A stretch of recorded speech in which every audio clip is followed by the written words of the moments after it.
Good evening, brothers, sisters, and gender norm resistors. It's time for some more Star Trek Judgment Rites with me, your host, Ollamh. Welcome. Yes, we are gonna be back in it. I think we're about to the point where we're finishing this up. There are 8 episodes in total, and we've only got 2 left to go, and we've been doing about 2 a day, so we should be finishing up this one tonight, which is awesome. So let's see here. Last time we got stuck in a rift where there were pockets of space-time distortion. Come to find out, there was this big evil brain thing that was just like, oh yeah, hey, so we you know, it like transcended physical form, so it was just like pure energy and emotion,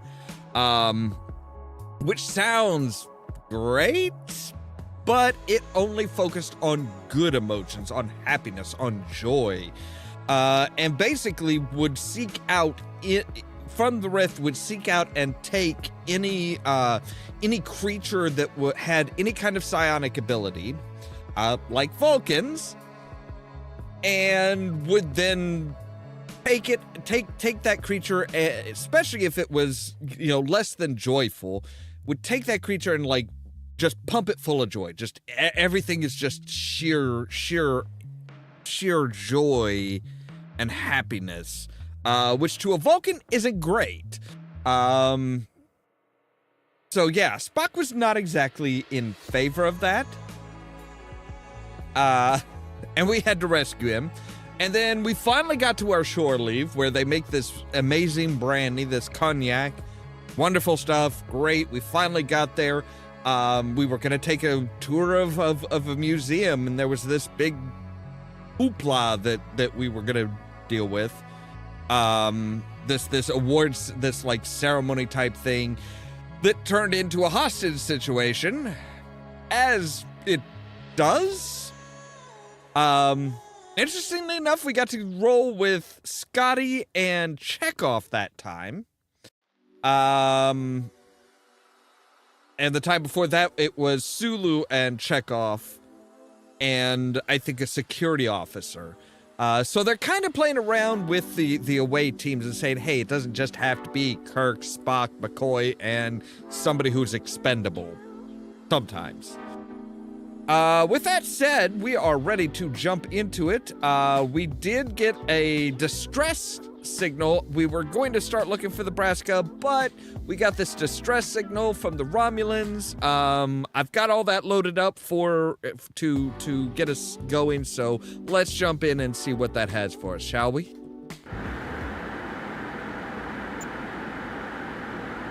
Captain's log, stardate 6169.3. While delivering supplies to outposts near Klingon and Romulan space, we received a distress signal from the Romulan neutral zone. On screen, Captain. This is Sub-Commander Guyon of the Warbird Infinitus. We are under attack. Assist us, please. Transmission jammed at the source, sir. The transmission originated on the Romulan side of the neutral zone. Captain, this could be a setup. The Romulans might be trying to lure us into a treaty violation. Set course, warp factor 8.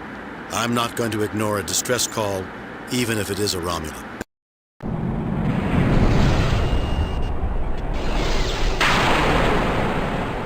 Captain's log, supplemental. In answer to a distress signal, we are crossing the Romulan neutral zone in violation of treaty. We are approaching the source of the distress signal. We are now entering the Romulan neutral zone. Raising shields. Arming weapons. Okay, and that's where we are. That's where we're picking up with our as we load the game here.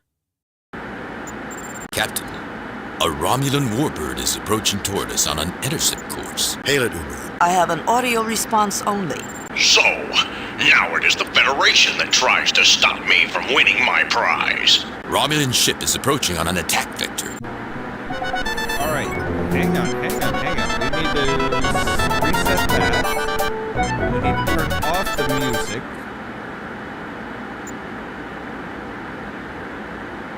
thankfully, we already have our...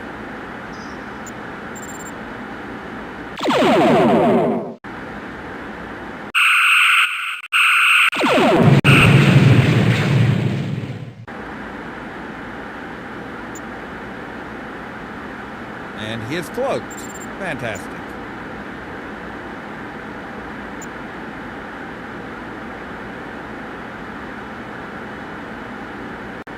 Come on now. There you are. All right.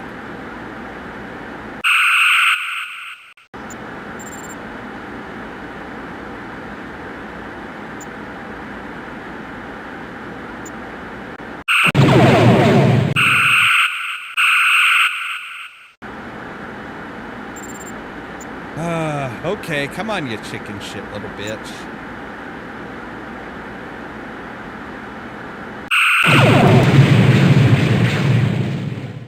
Yeah, you like that? You like that?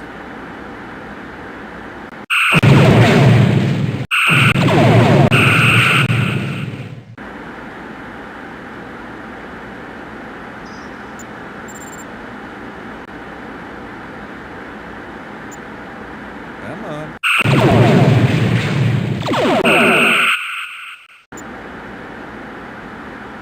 Man, that is just so annoying that they're just like, oh, shit, no, we're changing our mind here.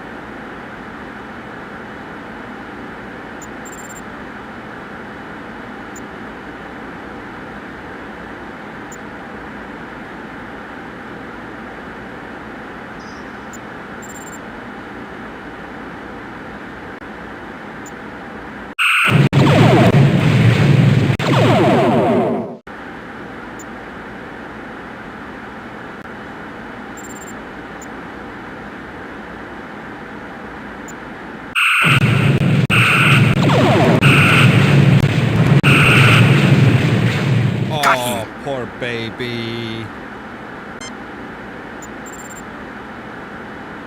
Captain, 4 Romulan warbirds are on an intercept course. We're being hailed.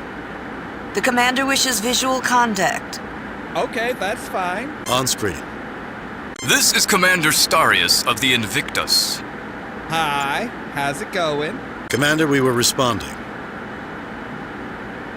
Explanations are unnecessary, Captain. We thank you for your humanitarian response to the Infinitus distress signal, and we recognize that you destroyed the rogue warbird in self-defense.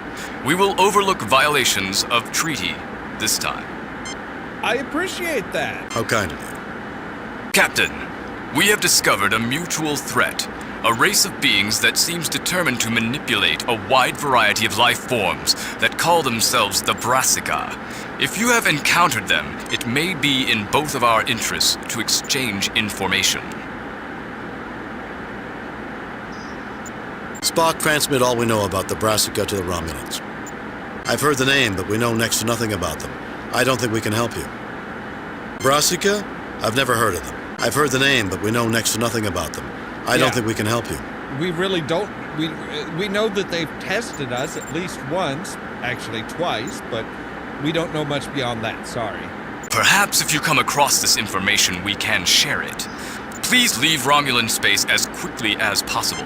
The longer you stay, the more difficult it becomes to ignore this incident. Right. Understood, Helmsman. Set course for Federation space.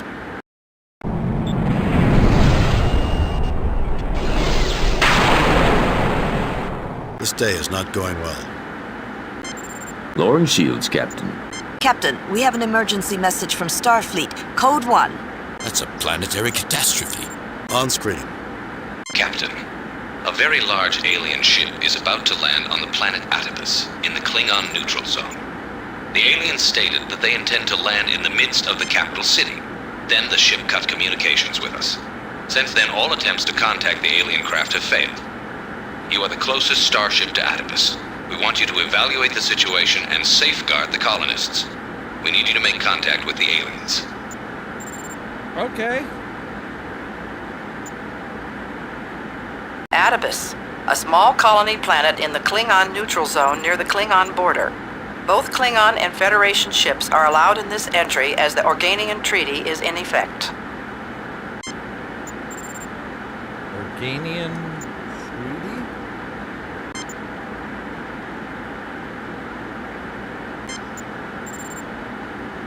Alright, fine. Raising shields. Actually, you know what? Disarming Raise the shields, weapons. but disarm the weapons. We don't want to come in too hot. Alright, so let's see here. Adibus is way the hell out here. Makes sense.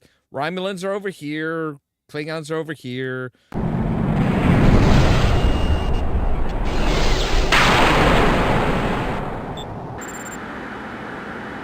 Alien ship in sensor range. I detect one Klingon battlecruiser on a parallel course. The Klingon commander is hailing us. Okay, I just told you to hail them, but whatever. On screen. Greetings, Enterprise. Welcome to Adibus. I am Captain Kla. What are you doing here? And I am Captain Kirk. Greetings yourself. I appreciate your courtesy, Captain. I wish to inform you that we mean the colonists no harm.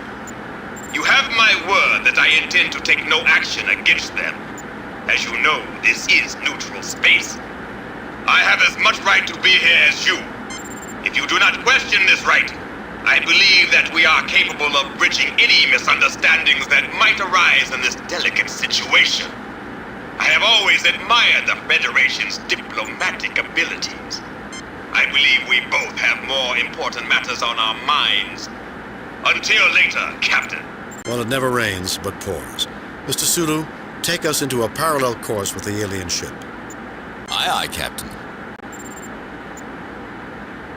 Right, so Claw. That's...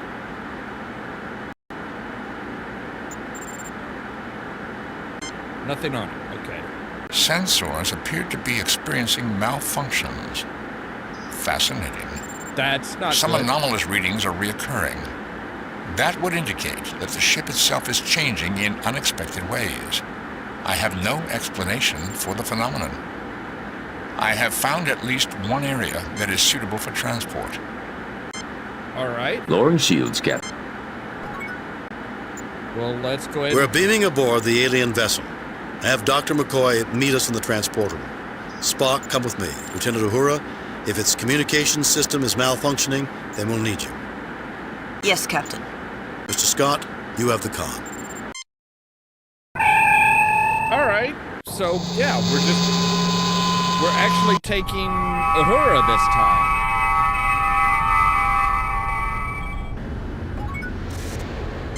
Alright. Interesting. The plant does not register in the Tricorder's botany file, but it does suggest similarities to Algolian crocus. Algolian crocus? Isn't Algol 3 the system with the semi-intelligent plant life? Affirmative, Doctor. There are characteristics of similar developments in this planet, but on a more limited scale. Huh.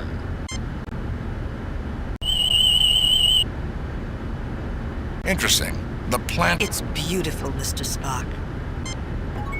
Okay, so what can you tell us about it, McCoy? This plant seems healthy, Jim. This plant seems healthy. Okay, and what about this one? This plant seems healthy. Spock, what can you tell us about this plant? Interesting. The plant does not register in the Tricorder's botany file, but it does suggest similarities to a Nemosinian cactus. The ones that can shoot thorns at people? Only 3 varieties of that plant can shoot thorns, Doctor. Nor do I detect that ability from this specimen. Alright, cool. Save new game. Do M7-2. Bones, see what you can tell us about these guys. Slightly undernourished, sluggish pulmonary and circulatory conditioning. Doesn't get nearly enough exercise, I'd say. Brainwave activity uneven. I'd need a battery of tests to be sure. This is a complete new race after all, but he may be suffering from some blood chemistry imbalances likely to be affecting his mind. Okay, so it's a brand new species? Huh. His mental activity is very high, but doesn't seem pathologic, Jim. Respiratory activity indicates a high degree of anxiety by comparison with others of his race. Now, that much stress is unhealthy if this is a chronic state. All right. Well, let's keep on going, because neither of these guys seem particularly, keen on talking.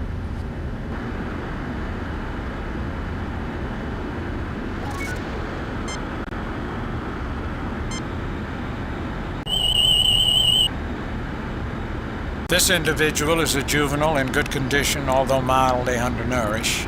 There's no immediate danger, but there's some traits that should be watched. He's healthy now, both mentally and physically, but he's at some risk if he's put under too much stress. Okay, let's not stress him out by talking to him then. Yeah, and just, beds? Keep back! I don't recognize you, you strangers!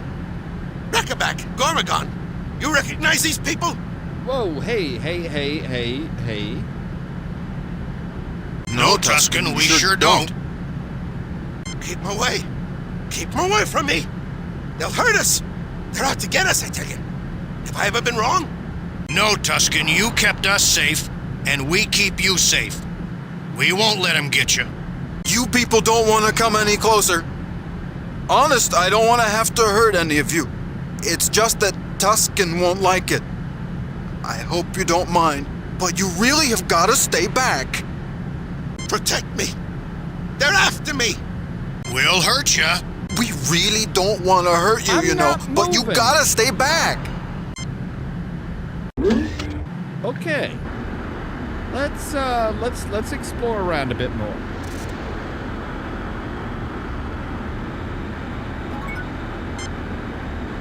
Save new game.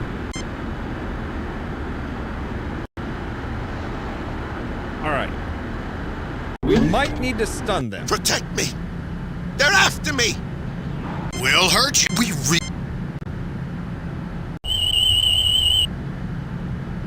The tricorder informs me that the Klingon boarding crew has just beamed into the adjacent room, Captain. You are Kirk. I am Kla, Captain of the Paul-Ya. This is my aide. These Klingons are so innovative in their introductions. Boy, they can hear you. Shh. I'm Captain James T. Kirk, commanding the USS Enterprise. These are my crew, Science Officer Spock, Lieutenant Uhura, and Dr. McCoy. What can I do for you, Captain Clark? You can avoid interfering with me or my man as we look around the ship, the same as you. And with the same air of mutual goodwill, we will avoid interfering with your activities. Unless we have cause to think your actions in some way threaten us or the Empire we represent. Okay. We do not threaten the Klingon Empire, Captain Clark, nor its legitimate representatives. Then there will be no difficulties between us, will there? We will leave you to your investigations now and carry on our own. You won't mind if we're in the room, will you? We'd consider it a mark of our mutual respect, Captain, if you don't get in our way and we won't get in yours.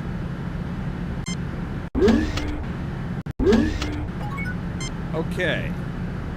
You like chess? Any good? Jakesy's a whiz at it, even though he's pretty slow about everything else. My brother Rackaback took away his stuffed bear. Jakesy won't come in here to play no more. This is my greatest game ever. I'll give you the bear if you can beat me. Yeah, you can have the dumb bear if you beat my brother at chess, and if you don't cheat. Oh, I would never plan on cheating. However, I do have a chess expert. A complex situation. However, check and mate. How'd you do that? He cheated you, brother. He must have cheated you. No, that's a legal move. Here. Take the bear. I promised, and I do what I say. I think it's a dumb game. That's what I think of this game. Well, that's not very nice.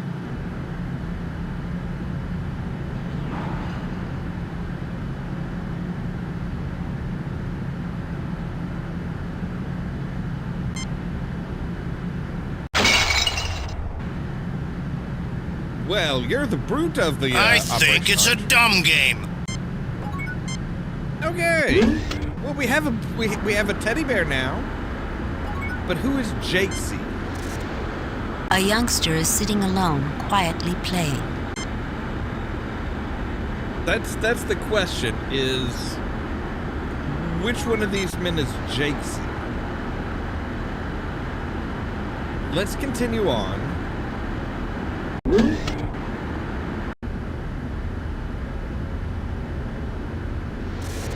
Is there anything back here? Looks like it. Oh, hello. Okay.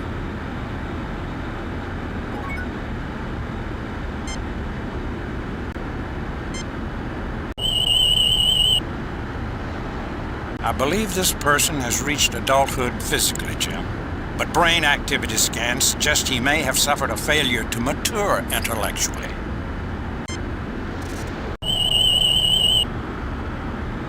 Remember, this is a new race, Captain. While these people are clearly humanoid, I may not have all the answers. This individual is a bit elderly, but not in too bad shape when you take that into account. Okay. He seems to be suffering some brain lesions that might be genetically linked. Nerve degeneration in the lower back. Captain, the man in that throne-like chair seems to be staring at me. Perhaps I should try to talk to him. All right. Save new game. Replace. I'm gonna go ahead and save before you go and talk to him, but What a noble-looking woman you are. You have my permission to speak. What a noble-looking... You stand out remarkably, bearing yourself like a queen. Yet these Carls do not treat you as royalty. Surely you have royal blood flowing in your veins? Bloodlines do not dictate who we listen to. We weigh a person's worth by their actions. My leader here is Captain Kirk, an admirable man. Speak with him. My ancestors ruled in the lands of Kush and Timbuktu. We may speak as peers, you and I. Royalty recognizes royalty, does it not? Look on me and decide for yourself. Bloodlines do not dictate. My ancestors ruled in the lands of Kush and Timbuktu. We may speak as peers, you and I. Oh, I am so glad to find another of royal blood. I am so tired of sitting here all the time, but whenever I leave, thralls and lesser folk plant their fundaments on the great throne, and that's just not acceptable. I know you'll mind the proprieties and not let anyone else sit on the throne. And now, I'll finally be able to go and get some rest. okay, you do that.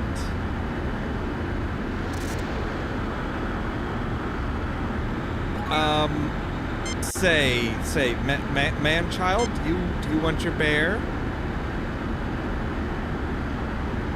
Soft. Nice. Yes, he's Jakesy, okay. You get blocks now? He gathers together the blocks and gives them out to you.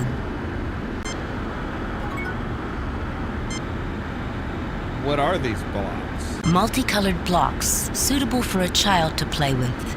Right, okay.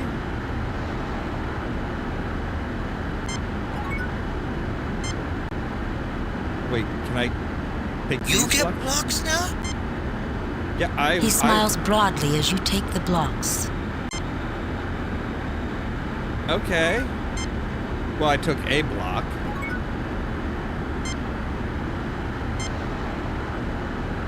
The blocks are an unusual organic substance high in compounds of phosphorus, nitrogen, ammonia, and calcium. In this form, the chemicals are inert and make a practical non-toxic toy. Cool. Cool.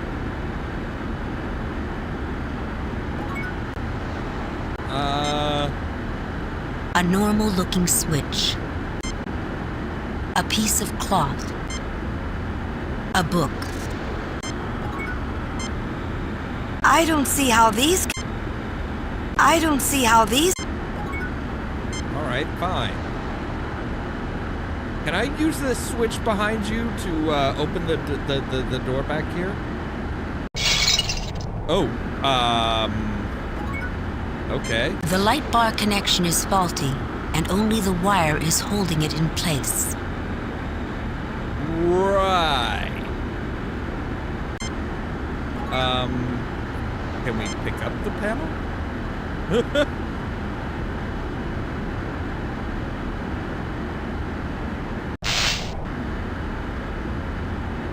You manage to untwist a length of wire and a light bar.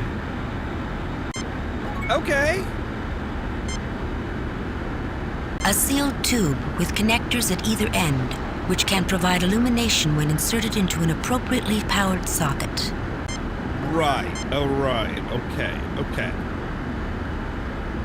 So, right, we had to get him out of the chair so we could get up and do that, even. Okay.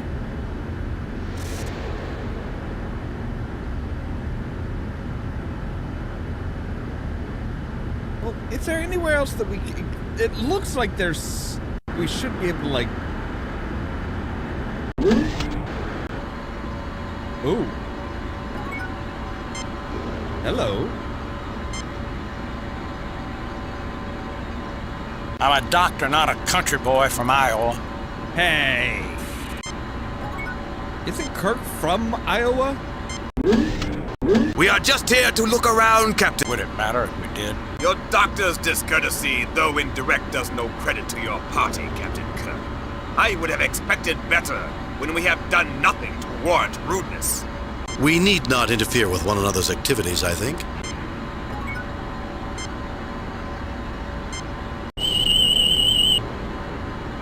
Nothing unusual about...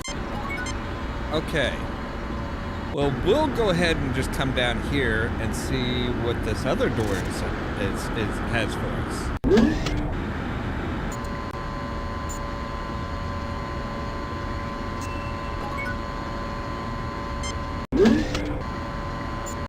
Really? Hi there, I'm Captain James T. Kirk of the Starship Enterprise. Who are you? Are you feeling all right, ma'am? Can you tell me what the problem is? You look so sad. Would it help to tell us why you look so down? Do you have any children, sir? I do, a son, and I've just not treated him right. Tried to do right, but everything died, and I can't give him what he wants, what I think he needs. Okay, what is that? A mother's job can be difficult. I'm sure you did your best for your son. Would you tell me about him? What is it you can't give him? What died? Did you hurt somebody? Something? A mother's job can be difficult. I'm sure you did your best for your son. Yeah, let's not. Would you tell me about him? What is it you can't give him? Little Stam, Bob. I tried to feed him right, give him safe food. He really likes fresh fruit. Now he can't have it anymore, and it's all my fault. Ma'am, hold on to this idea. It may not be your fault at all. We'll try to help. You have my word. Your son still loves you just for trying. Of that I'm certain. He wouldn't want you to be so sad. Ma'am, hold on. Your son still loves you just for trying. Of that I'm certain. He wouldn't want you to be so sad. Come on now, let's not be total dicks. The woman's eyes brim with tears and she can't continue the conversation. Okay. So, A mechanized food delivery and recycling system not unlike what you see every day aboard the Enterprise. All right. Bones, what can you tell us about her? A female, just moving into middle age. Her overall level of health is fairly good. Vital signs are down marginally, and mental readings indicate a chemical array typical of severe depression. However, there are high levels of tranquilizing chemicals in her bloodstream. Huh. Well, that's odd. Okay, so she said he likes fruit, but she can't give it to him. The machine whirs, lights blink, and a pre-packaged container of food is deposited on the tray.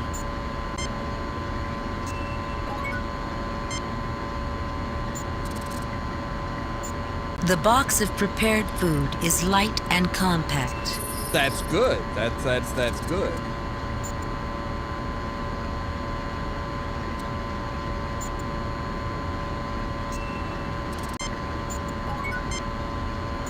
Let's see what's through here. Oh, so this... Wait, how does that... So... These two go... I don't quite see how that works. But I'm guessing this is where the fresh fruit would come from.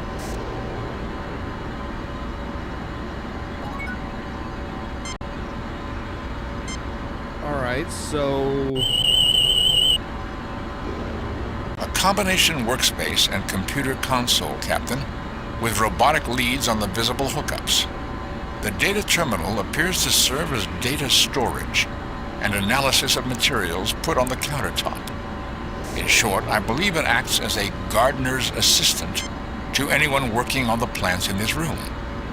I do detect some evidence of malfunction in one of the hookups, but I believe it would take the inestimable skills of someone like Commander Scott to track down the problem, much less repair it. Right. Are you saying it's broken? Only a small part seems to be broken, something involving one of the feed lines. The rest of it appears to be in good order. Alright, what are the feed lines? The ceiling is plaster on a titanium steel frame. The pipes are ionic copper.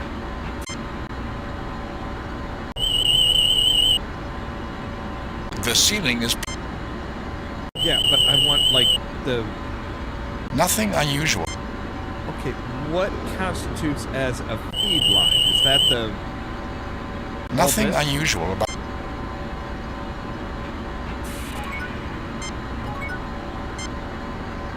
A square-shaped metal keg with a feeder hose attachment.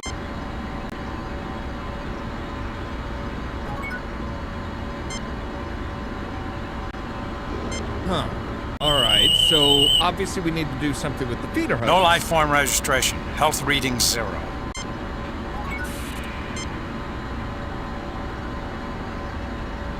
These plants look green and healthy, with strong stems and shiny leaves. These plants look brown, pinched, and wilted, although their root systems are as well developed as those in the other hydro bins. Attached is a sealed metal keg with a feeder hose attachment on top. A trace of greenish mold rims the connection joint. Right, okay. A sealed metal keg with a... Alright. So Spock, what about this one? This 40-liter capacity metal keg is constructed of steel with non-reactive alloy lining. The round opening for the feeder attachment is just under 10 centimeters in diameter. Inside is an uncomplicated life form, and it appears to fill the interior of the keg. Right, so there's actually a life form in there? That keg is steel and alloy, but inside is something unusual. That greenish mold around the lip appears to be a wild growth. Can't compete against more complex plant life in an open ecosystem. But in isolation with a nutrient-rich broth, which I take it the keg contains, it does very well indeed. Of course, it seems to have completely blocked the feeder tube, which probably accounts for why the plants are struggling to survive in this hydro bin. Okay, so now we know what's... Alright.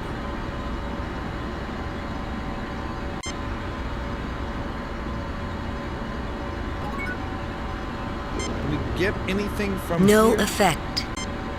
No effect. simple sliding door of reasonable dimensions for a person to walk through. Save new replace pre. Alright, what's up here then? Oh. Captain, we have just been thoroughly and efficiently scanned. Please identify yourselves. You haven't been in to see me before, have you?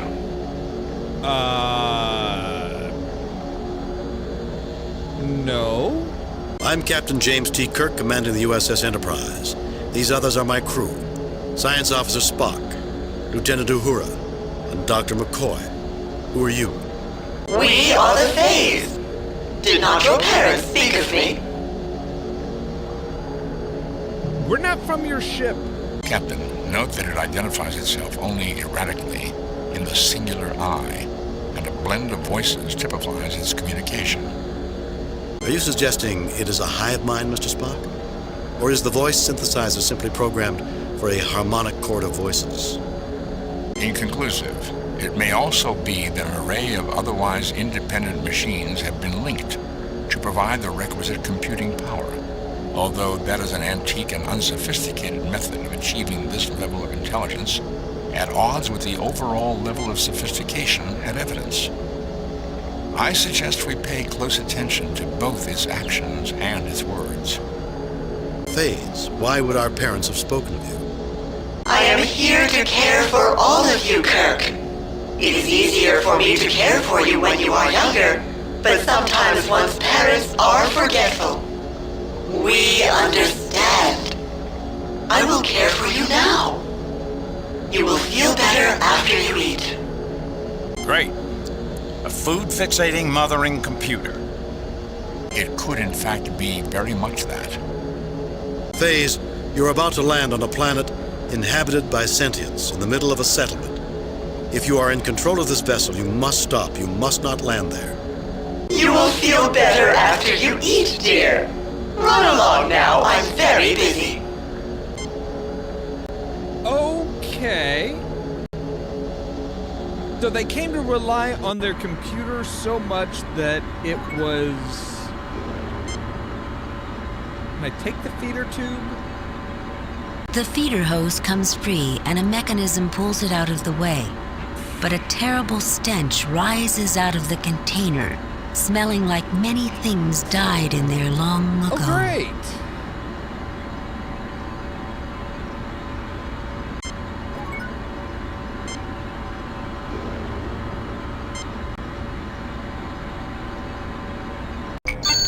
So we should be able to put the it nutrient here. broth in this container has become contaminated.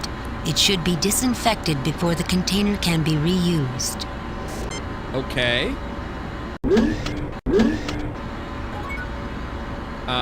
How do I do that?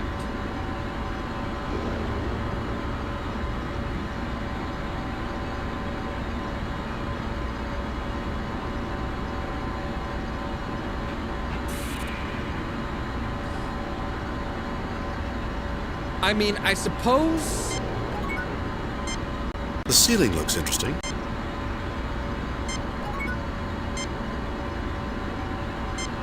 That is not logical, Captain. The stun setting will not sterilize. All right, fine.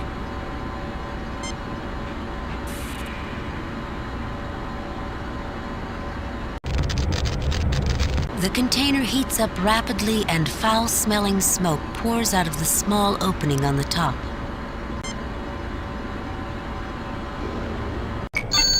So now it should be This container must be refilled with nutrient broth before it is replaced for use.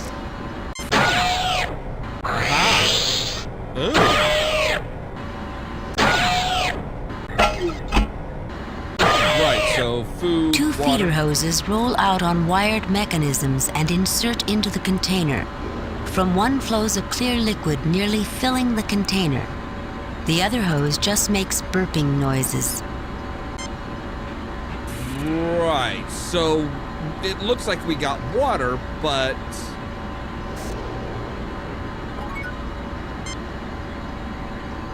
You take the metal case. I don't know if it actually, like, put any nutrients in there. But we can try. You settle the container back into the niche it was removed from.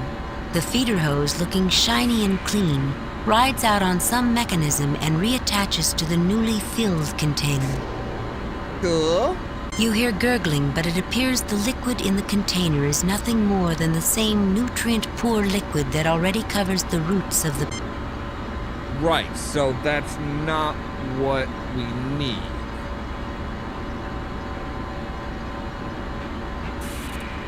Okay. But maybe Miss... what was her name? Faze? Can help us? Welcome back. No. We're not, actually. Tit for tat. An extremely complex mechanical construct, Captain. Readings indicate this is a functional AI, an artificial intelligence of considerable sophistication. It may not be in perfect condition, however. Certain power shunts may be repair solutions to malfunctioning subsets. It sounds like you're saying there's scar tissue, where the machine healed old damage. Precisely, Doctor. Okay, Bones, what about this woman over here? She's cataleptic, Jim. Completely submerged within her mind. Completely withdrawn from external stimuli. If I were to put her arm up in the air, it would stay there until I moved it back down. Odd. Psychological damage or something physical? I can't be sure, even with rather extensive tests, but from the tricorder readings, I would say some psychological shock ruptured an inherently fragile cognitive structure. In ancient times, they would have said she was skittish or prone to a nervous breakdown or weak-minded. There are a myriad of childhood developmental blind alleys that might restrict her adult pattern creation representation capability.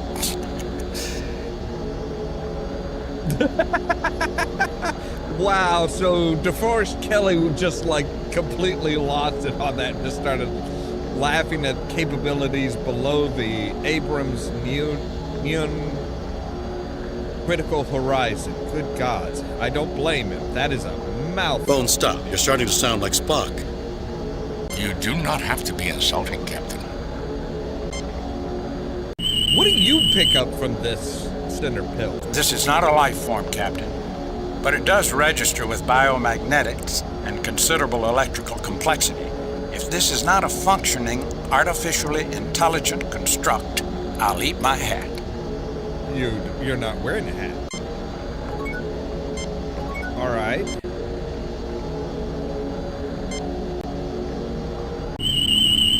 Spock, what can you tell me about her? The person is typical of her race, but seems to be functioning below optimal levels. Isn't everybody here? Everybody in this fucking ship is functioning below optimal levels. Okay. But you know what, Spock? Do your mind meld thing. Are you suggesting I attempt a Vulcan mind meld, Captain? Yes. It does seem an appropriate effort in this circumstance. It will take me a moment to prepare myself. Doctor, please monitor her life signs. The procedure does entail some risk. Not only to her, but to you too. Am I right? I assure you, Doctor, I will retain sufficient distance to avoid being dragged into something from which I cannot withdraw. Go ahead now, Spock. Well, when he's ready, don't push him. Jesus. I am Puzzlewit. I am the one who reads it all. I do not understand. I try. I read it all. So many ideas. Always jumbled, though. Cannot make sense of. Puzzlewit wants to know. Hope. discover why why I cannot. I try to remember it all. Then Tusken comes in.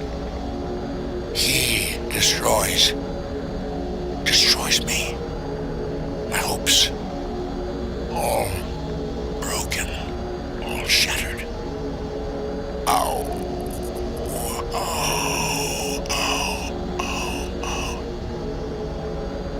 I'm broken in countless pieces. Right, we'll notice that the screen is broken. Doctor? No physical injuries, Captain. Not to him or to her. Tusken's scared of me. Scared. For no reason. He thinks I know. I know, but I don't know. I don't understand. Nothing connects to anything else. I want to know it all. Hope then I'll understand. He thinks I'll hurt him. I don't hurt anybody. I just want to know more. Now I only know what I know. Never know what Puzzlewit doesn't know anymore. What's going on here, Kirk? We are trying to help this woman, Captain Clark. Be quiet, or you'll put her and my science officer both at considerable risk. He's trying to make a mental slave of the alien, Captain. She could tell him the secrets of this ship, of its transit through the Klingon Empire. Stop him! We'll listen in a moment. I wouldn't have a representative of the Federation damage or rendering assistance. Puzzlewit remembers everything she reads. Subject. Screen laminates. Reflective. Subject to autotrophic bonding with molybdenized nitrous oxides in the presence of cyanodephosphortrihydrous gases. Subject. Wiring systems. Auxiliary to cryptolog. Does Puzzlewit remember the ship passing through Klingon space, perhaps? All the paralenses were copied prior to liftoff.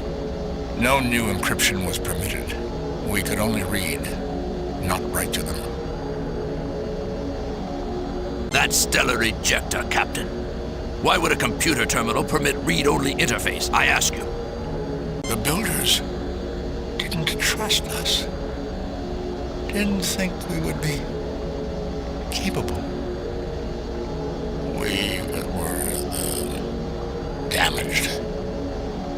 Now, the reader is damaged. It's broken like Puzzlewit. Like us all. Like Tusken. The paralens can't be replaced. The reader can't be fixed. Puzzlewit can't be fixed. Nothing to read now. Nothing new to learn, to remember. Stupid. Like Tusken now. This whole thing is stupid, if you ask me. Anything but stupid, in fact. Captain Kirk, the library this woman read has been recorded entirely in her mind, although she lacks the ability to understand it or even to recall it in an orderly manner. She believed if she could fill up her mind, acquire enough knowledge, understanding would come. Now her personality is withdrawing, refusing to accept the loss of everything she has not yet been able to read. She pinned all her hopes on this, and without it, she may lose the will to live. Do you know everything she knows now? No, Captain Clark, I do not. This race has very unusual mind patterns, and I am fortunate she was in as passive a state as she is mentally.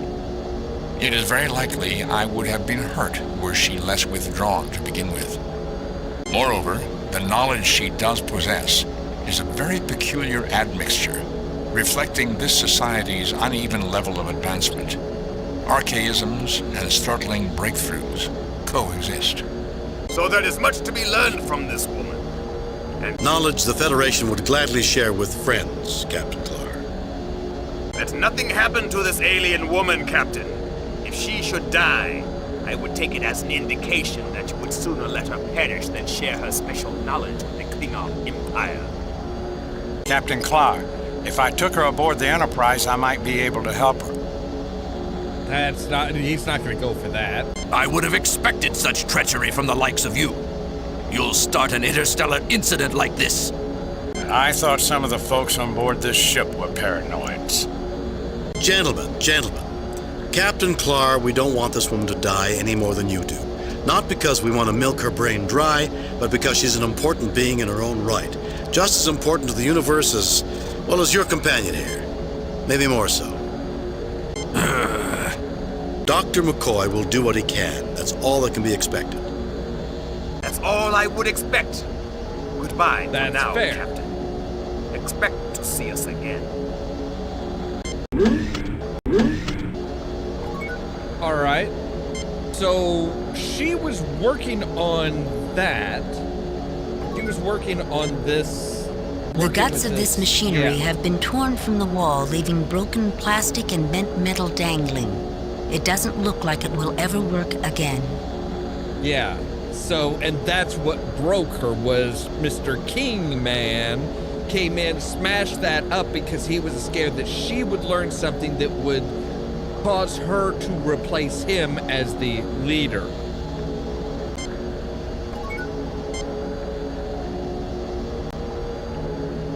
Hello there, Kirk. Welcome, all of you. You're not feeling well, are you? I'm feeling fine. Let's drop the subject. I want some information from you, Faze. Why? How are you feeling? Aren't you feeling well? I want some information from you, Faze. You feel that information will be helpful to you? Then of course I want to help. What would you like information about? This, that, and 12 other things? The most important thing is for me to find out how to stop you from landing on the colony on Atibus. What are you? What are you doing here? Tell me about your history, and I'm sure that will be helpful. The most important, what are you? What are you doing here? Tell me about your history. The builders installed the Parallels Library to help with questions such as yours. But I'm afraid Tusken came in when he wasn't feeling well. He seems to have damaged the library. We are attempting to repair it. This ship, the Compassion, was created by the builders to carry the folk like you, the damaged ones, asleep. We were the very best intelligence the builders could install. Although now that a few generations have passed, I'm certain I will find ourselves an ancient relic. The entire purpose was that, given time, the builders would find cures, solutions to the kinds of difficulties you and the others here experience. After we land, they will make you feel good. Better even than when you've eaten well and are happy. Right. Sleeper ship, Captain. The builders loaded up all the undesirables and shipped them off planet. So why is everyone here awake? Not undesirable. No, Dr. McCoy, you are beloved of the builders and of us. Why else would I be programmed to keep you safe, wake you before landing, and we all return to Shambram to be welcomed by your great-grandchildren? Captain, if I may, 2 questions, Faze. How long ago did you wake us up? And how much time has passed since this ship was launched by the builders? You were awakened shortly before we were to land. We were launched 99 Eakins ago. Can you translate that into the half-life of some radioactive isotope for me? Half the isotope of Silicon-32 has decayed away since our voyage together began. Captain, the Faze is saying it has only been in space approximately 280 Earth years. Atibus does have ruins, the most recent of which are in excess of 1,000 years old, but no sentient life. Otherwise, it would have been unsuitable for Federation colonization. Moreover, the readings I took while still aboard the Enterprise indicated this ship had probably been in space more like 1,600 years. Can you translate that into the half-life of some radioactive isotope for us, Mr. Spock? Turnaround's fair play, bitch. Oh yeah, there you go. Get a little bit of your own medicine, Spock. By my instrumentation, Radium-226 has half decayed into Radon-222 in the time you have been in space, Phase. You are mistaken. What instruments could you have possibly been using without my knowledge, Mr. Spock? The external monitors are inaccessible to the folk on board, as you well know. It would hardly do for someone as confused as you clearly are to get into sensitive areas. I suggest you go get something to eat. You are clearly not thinking nor feeling well. Phase, is it possible you're not thinking or not Phase, are you aware that we are not even from there? That we are from another ship, a different planet altogether? That Mr. Spock here isn't even the same race as the other three of us? Phase, are you aware? Is there something more you'd like to talk about? Or do you want to get some rest? Wouldn't you like to be better rested and feeling better? No, I don't think that. I just as soon stop talking about it. Phase, scan me.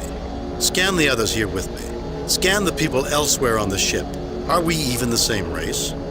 You aren't well, that's true. Recognizing that you're not well is the first step toward getting the help you need, Captain Kirk. I will help you if you like, although first you should get some food and some rest. Do you think you'd like that? No, I don't think that. I just as soon stop talking about it. You will feel better after you eat, dear. Run along now, I'm very busy. You can come back to talk to us again another time. Okay, here's a question for you.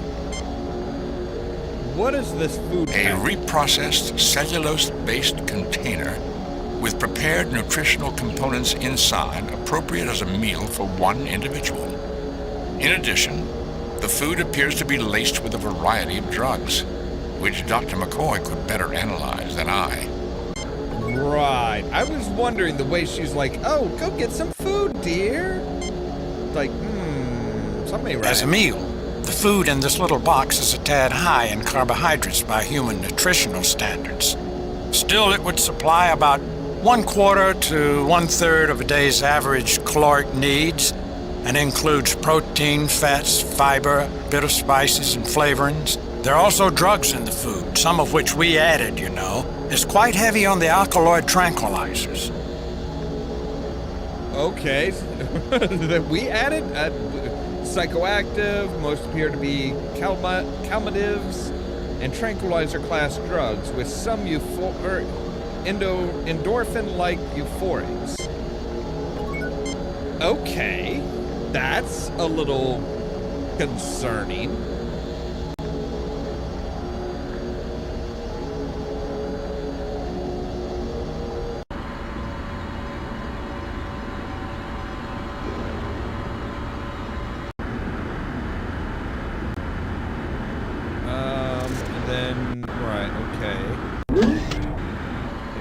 There.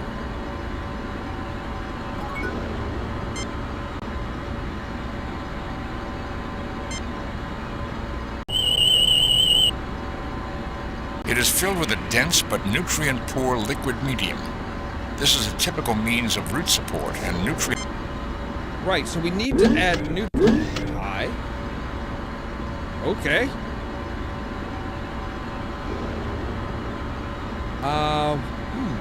I'm not sure where we can get... let me think about it. You know what? Actually, hang on a moment. Let me pick this back up. Let's see if we can't, The feeder hose comes free in a minute. let's see if we can't put... All right, what do you got? So it's gonna scan. Inadequate nutrients. Right, okay. So...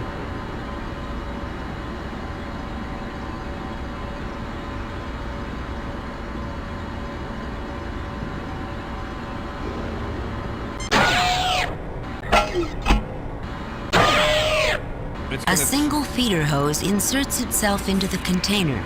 Nothing multicolored block. Wait, what? All right. Do you really expect me? Yes. The blocks are an unusual organic substance high in compounds of phosphorus, nitrogen, ammonia, and calcium. In this form, the chemicals are inert and make a practical non-toxic toy. At least 3 of those 4 are good for plants.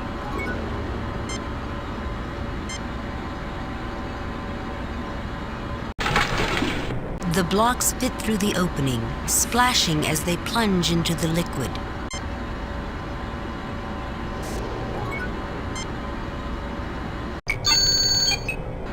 Inadequate dissolution of nutrients in liquid medium. Okay.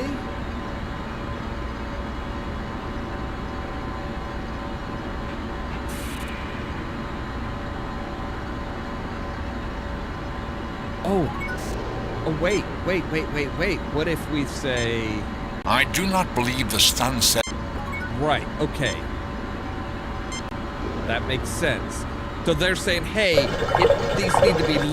The container plastic heats blocks up need to slowly and melt. the sound of bubbling echoes from inside. You stop and the container quickly cools. I think that did it, Captain. Let's check the table. This container of nutrient broth is ready for you. All right, cool. You take the metal keg. So those blocks that he was playing with are actually nutrient blocks that would be used in You settle the container back into the niche. You hear gurgling and see the nutrient broth begin swirling through the liquid medium.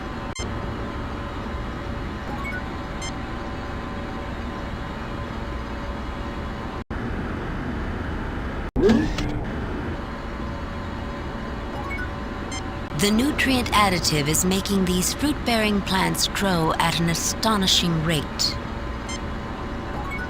Okay.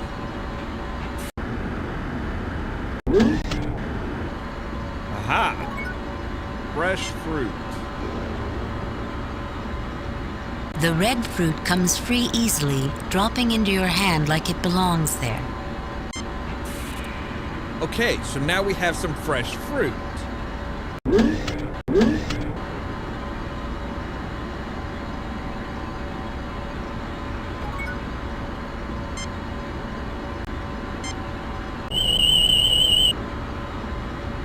These are at peak ripeness. They should be delicious.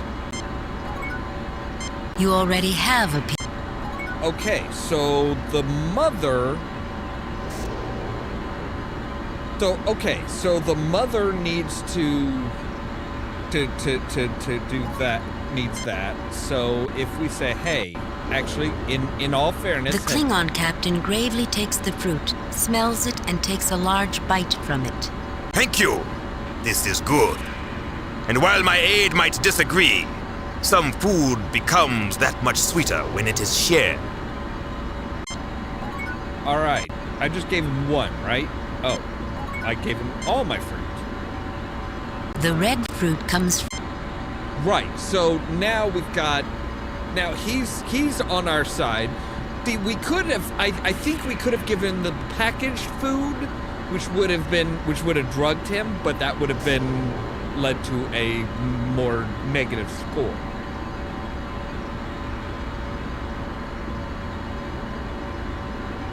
Okay.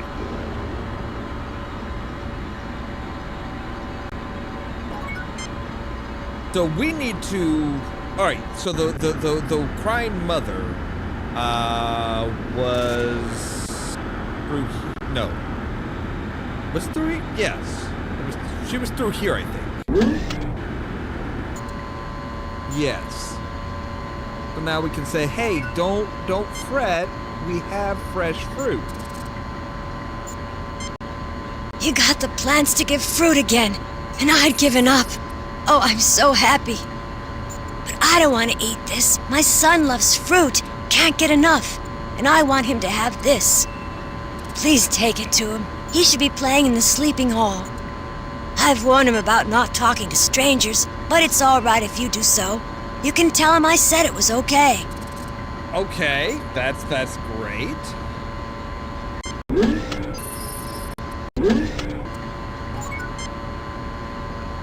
So yeah, like I said, we could have given the Klingon the poison, the drug food that's supposed to basically help keep the people here under control. But this is obviously a desk.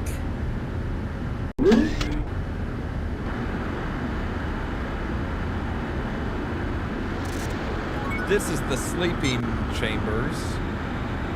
So if we say, hey, young man, here's some This fruit. is for me? Wow, thank you. Mom would really be happy. She has been so sad about not being able to give me what I like to eat. Even though I told her it was okay, she was really, really sad. Now she'll be really happy. Thank you. So whoever built this ship basically put these undesirables in here under stasis, hoping that when they got back that they'd be able to cure them, and gave them food that would keep them sedated.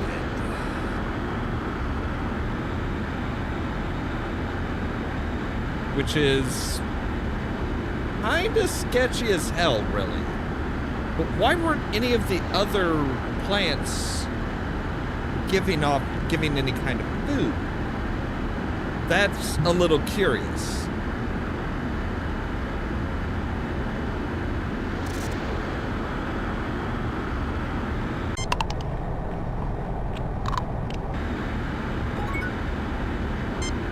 Alright, can I... Hi there, I'm Captain James T. Kirk of the Starship Enterprise. Who are you? I'm Stan Bob. Did my mom say I could talk to you? Why, yes, she did. What can you tell us about things going on here? No, not exactly. I don't know that we've seen your mother. Still, if you can tell us something... Why, yes, she did. What can you tell us about things going on here? There's nothing much to tell. We sleep here when we're tired. I play here because I can't play in the playroom over there. Tuscan and his friends don't like me in there. I get hungry sometimes, but my mom doesn't like for me to eat bad food. Tell me about Tuscan and his friends. Tell me about the playroom. Tell me about your mom. I think that's all for now, Stan Bob. Tell me about Tuscan and his friends. Tuscan and his friends aren't nice to me. They're nice to my mom because they trust her, though. She's the only one that brings them food. Sometimes she brings me safe food too, but she hasn't lately. I get pretty hungry because the safe food I put away in a secret place isn't any good anymore. Right, it's gone bad. Tell me about Tuscan and tell me about the playroom. It's through there, through the east door.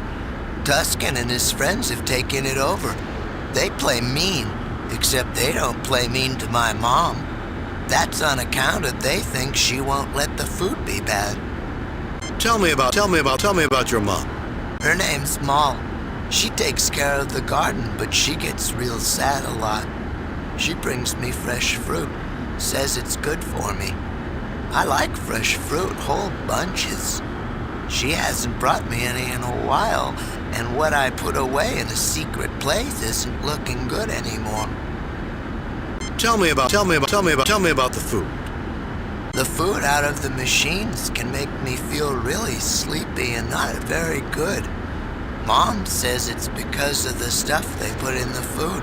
Tuscan says it's poison and won't take any food from anyone but my mom. I put some good food away in a secret place, but the food doesn't look so good anymore. Yes, fresh fruit needs to be kept. Do you want to see? Sure, why don't you show us?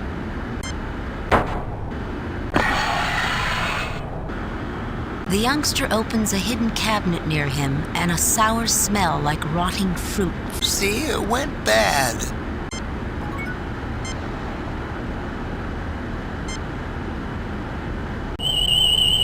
Right, Bones, what can you tell us about that? Organics in an advanced state of decay, Jim. They're releasing some alkaloids which would induce sleepiness and suggestibility.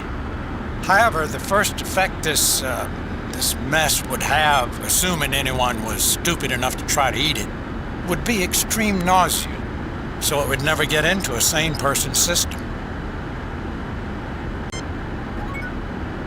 All right, so we have some sleep-inducing... It's slippery, sloppy, stinky, and goopy, but you collect what's there into a large specimen bag.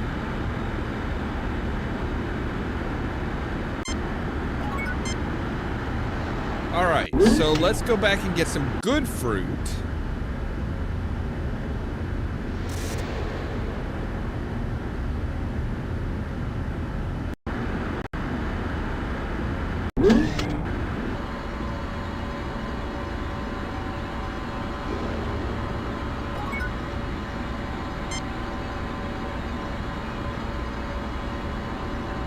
The red fruit comes...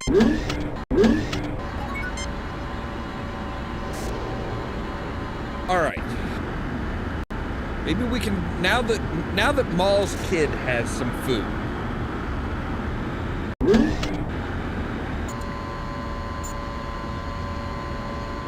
Maybe we can talk to her.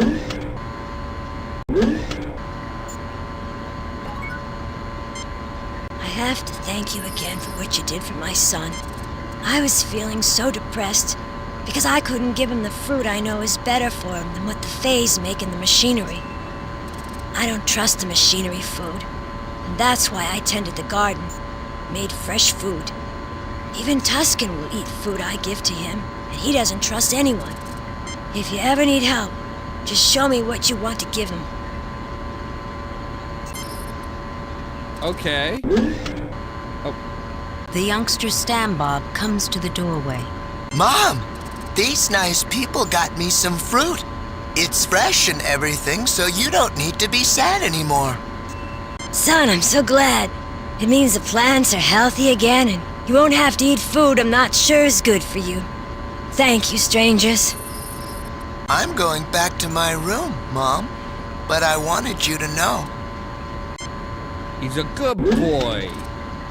All right, so she will give Tuscan whatever we give her. So here's the question: can we double down on the? Captain, that would not be a... I have to thank you again for what you did for my son. Right. Okay. Cool. All right. So.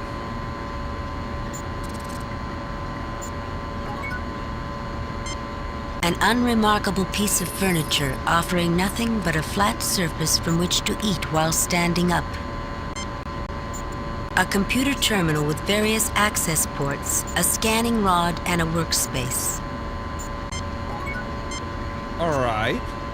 What is this, Spock? This appears to be a kind of all-purpose first aid station and medical dispensary with computer-aided diagnostics.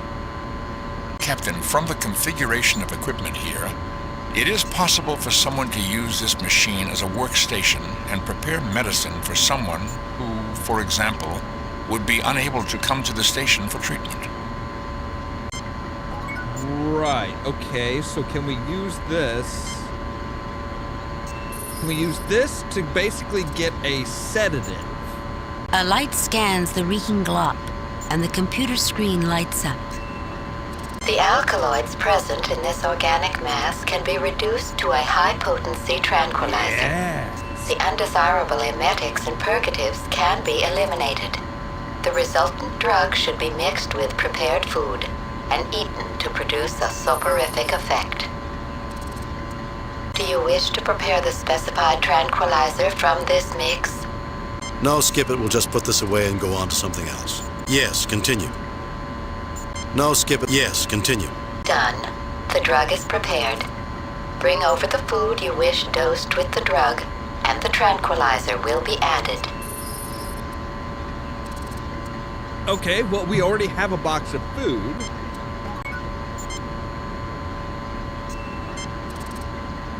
A light scans the food box and the computer screen lights up.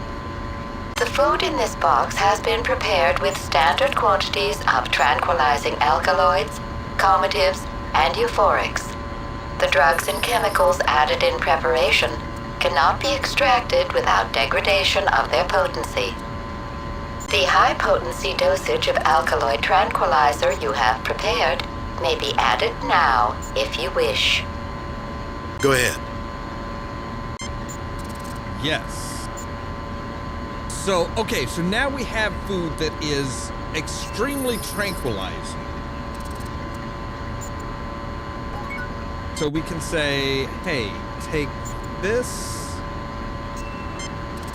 Tusken will only accept food from you. You said you'd help us after we helped you. Will you give this to Tusken? It's heavily medicated, but that might help Dr. McCoy here to do something so he's better off. I'll take this to Tusken now because I trust you. Go back to him and show him your food. He'll call for me, and I'll give him this instead. He'll be a good boy. Okay. So, right.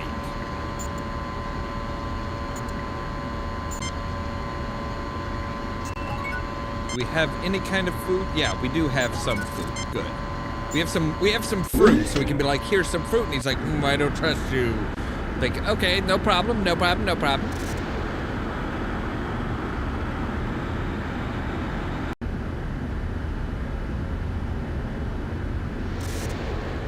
We'll call her in, and she'll give you some food.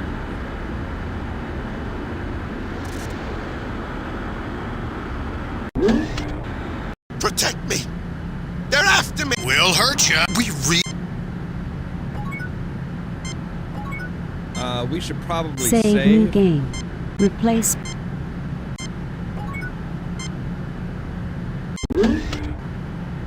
Captain Kirk, I see your hour in... The Klingon observers seem interested in remaining to... I am hungry. So hungry. It looks like good, wholesome. Maul? Where's Maul? I don't take nothing from nobody. Nobody except her. You'd do something to it. Make me different. You'd rewire my head. So now she comes in with the drugged food. Call for me, Tusken? I thought you might be hungry, so I brought you something you can safely eat. You know you can trust me, Tusken. Yeah, I know I can. And I am hungry. Didn't want to eat something I couldn't be sure of, though. Give me that.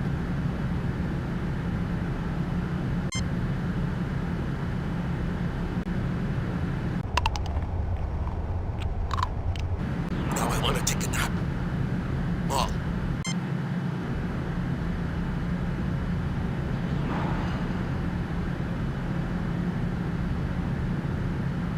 Okay, so boom.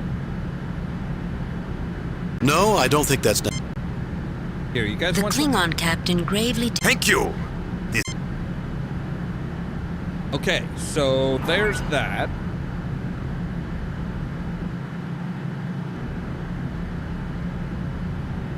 Okay. Now these two guys are probably going to be a bit... Rackaback falls, defenseless against the power of the phaser. That's good. An inelegant solution, Captain Kirk, but efficient. Yeah, but he is I just listened like to my smash, brother smash. Rackaback and to my friend Tusken. They say we have to protect this room and keep anyone from getting into it. Tusken's afraid. Well, Tusken's just confused. I don't think I should go into it right now, but he thinks if people knew all about this place, they'd hurt his mind.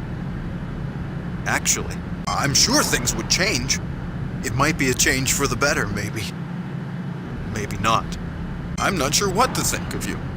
I just don't know if I should trust you. Well, Gormagon, I think you should trust them. They've repaired the garden, which is good for all of us. They gave fresh fruit to my boy Stan Bob, when even his own mother couldn't manage that. Gormagon, neither my aide nor I came aboard this ship expecting anything but treachery and venality from these people. They've impressed me, and I commend them to you. Well, despite some misgivings I had, I'll accept what others have said about you. I think I should show you the way into the heart of the phase. The secret entry that Tusken is so afraid of. Oh, really? I feel that something good can come of this. Now that's interesting.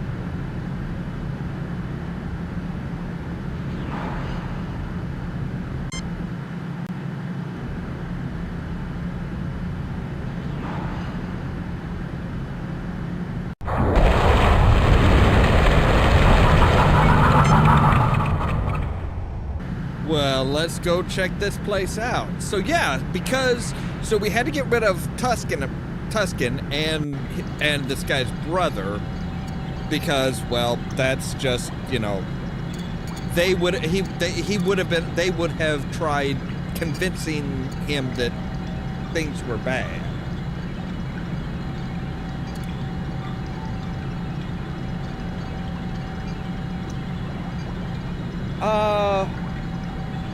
Reckenbrock, no, that was where Holmes fought Moriarty, was at Reckenbrock Falls, and that was where Moriarty died and Sherlock faked his death. But a good catch. I hadn't picked up on, I hadn't noticed that. I hadn't thought about it, I hadn't realized that. Nothing unusual about...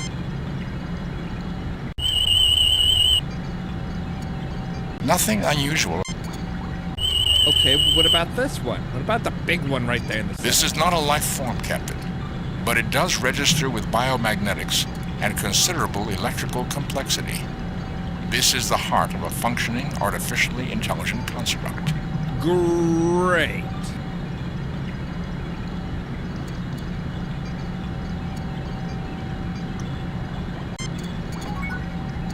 In this section of the wire web work, you see new wire replacing a burned out section.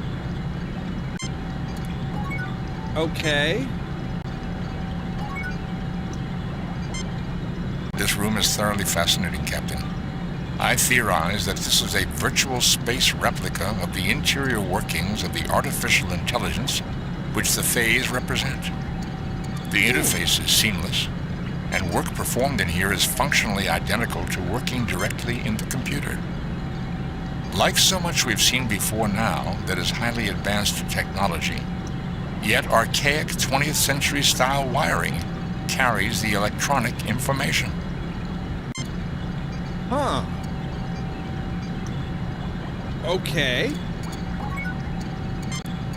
So what happens if we...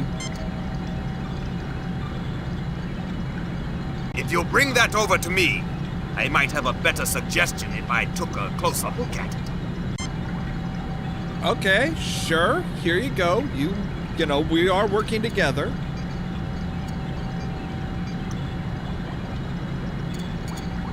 I worked with things like these when I was younger. Given our surroundings, see if you don't find this more useful. Okay. I don't know what you just did with it, but,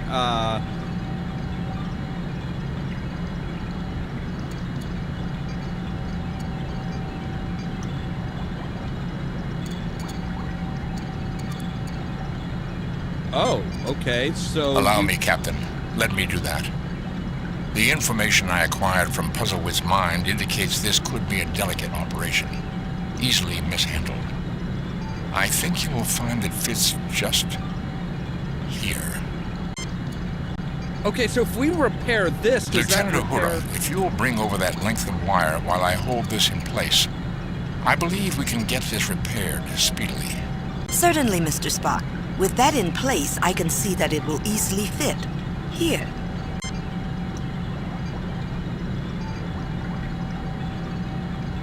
The final connection is made, and Uhura smiles widely. That's it! That fixes the broken connection. Okay. Great. Thank you.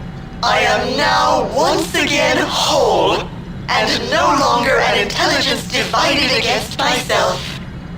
The system you repaired will re-enable me to analyze and update received data from external and internal sensor systems, altering conceptual constructs of previously acquired data. These systems appear to have been malfunctioning for some time. Yeah. Although it will take additional review to clarify all conditions. Much may have been lost permanently. Jim, do you notice? The phase isn't switching between I and we like it did in the oratory. And the That's voice right. is a single note, not a harmonic chord of blended voices. And it hasn't suggested we go get something to eat either.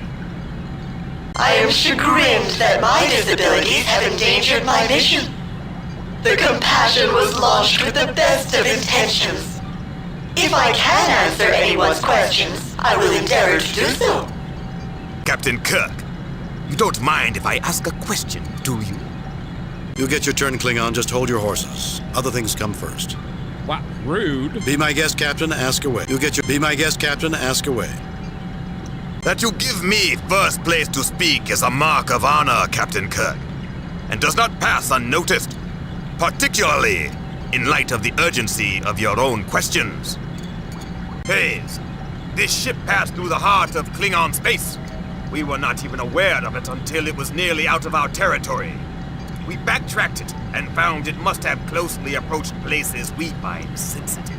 We expect assurances that data you may have collected there will not reach the hands of those who mean us harm. We seek proof. We expect you to download your entire memory into our ship's computers, that we may search it for data you have no right to. Thereby would you not acquire data to which you had no right? My aide speaks too strongly. While it is true we are interested in the knowledge and technology you possess, technology to pass through our empire undetected, knowledge of how to twist space back upon itself. For that data, we will treat with you as one civilized people with another. But it is a justified request that we ask you to destroy all data dealing with anything you learn within our borders. Had I any data, I would agree to seal it. However, as you should have deduced, I have none. Until my sensory systems were repaired, my ability to receive and process data was severely impaired, especially in regard to external data updates. Based on my presentry analysis of nearby space, I would speculate that my only data on your present sphere of influence would be as that area of space existed a very long time ago indeed. That is information for us to know, not you. Erase it. Silence! Hayes, we would welcome access to that information, but on the same basis as we would bargain with you for technological data. We have more to offer with you, I believe, than the Federation represented by these others. Klingon Kong Parhak Nesoi Hadkla. So web kordu. So guk yosh! Tua mohok! Verde not lach!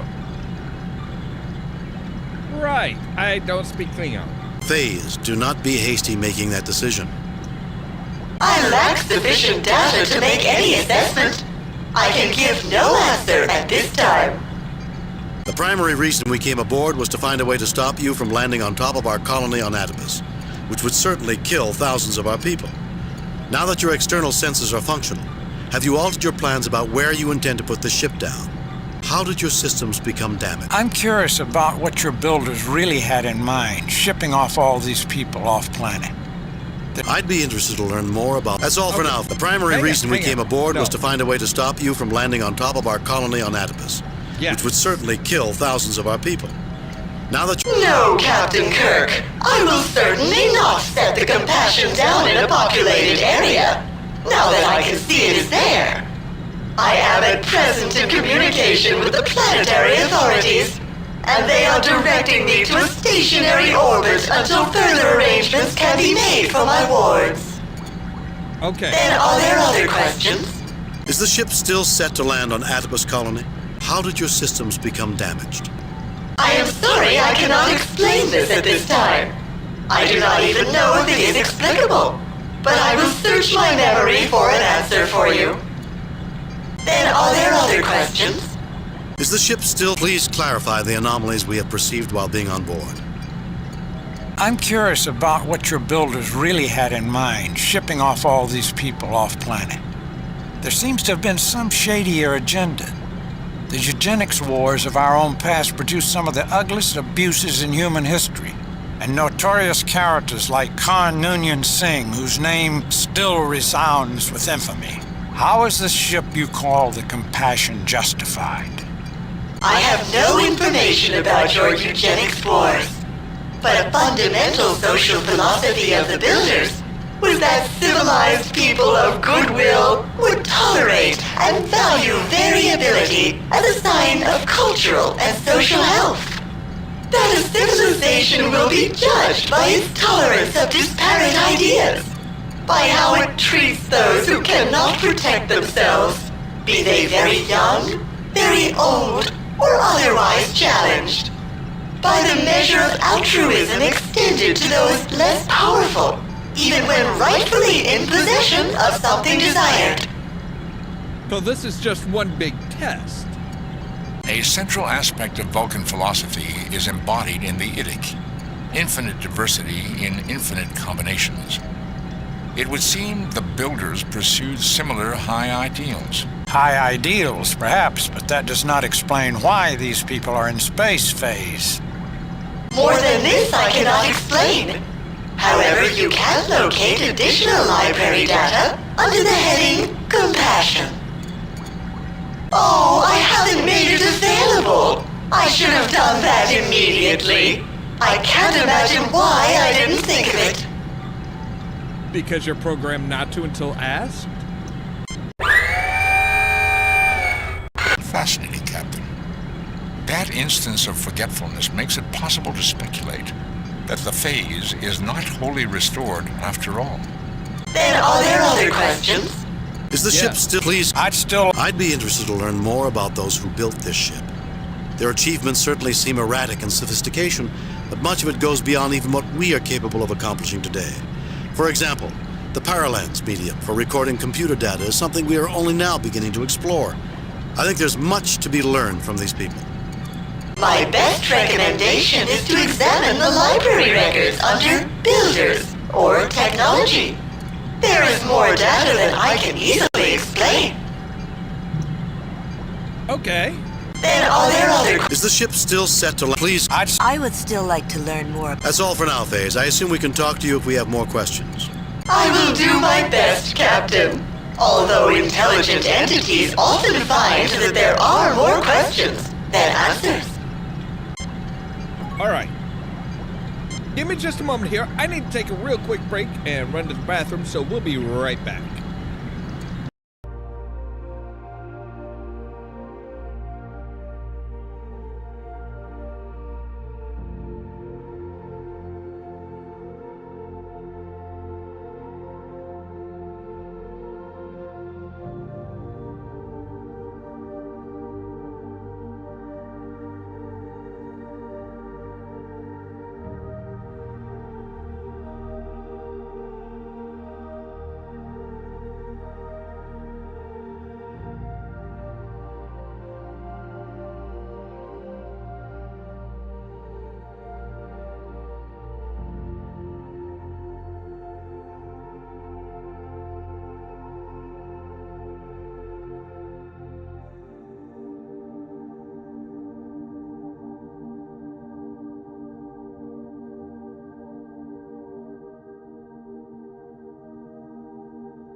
And we're back. Wait, no. Okay, yeah. So, hey, Spock, what is this machine exactly?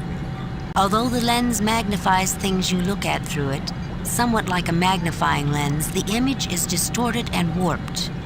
Pretty soon, this seems like a non-productive way to use the paralens. No.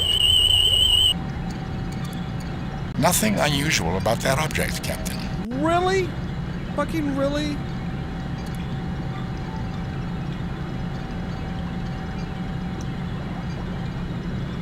You can't tell me anything about it. Nothing unusual about that object.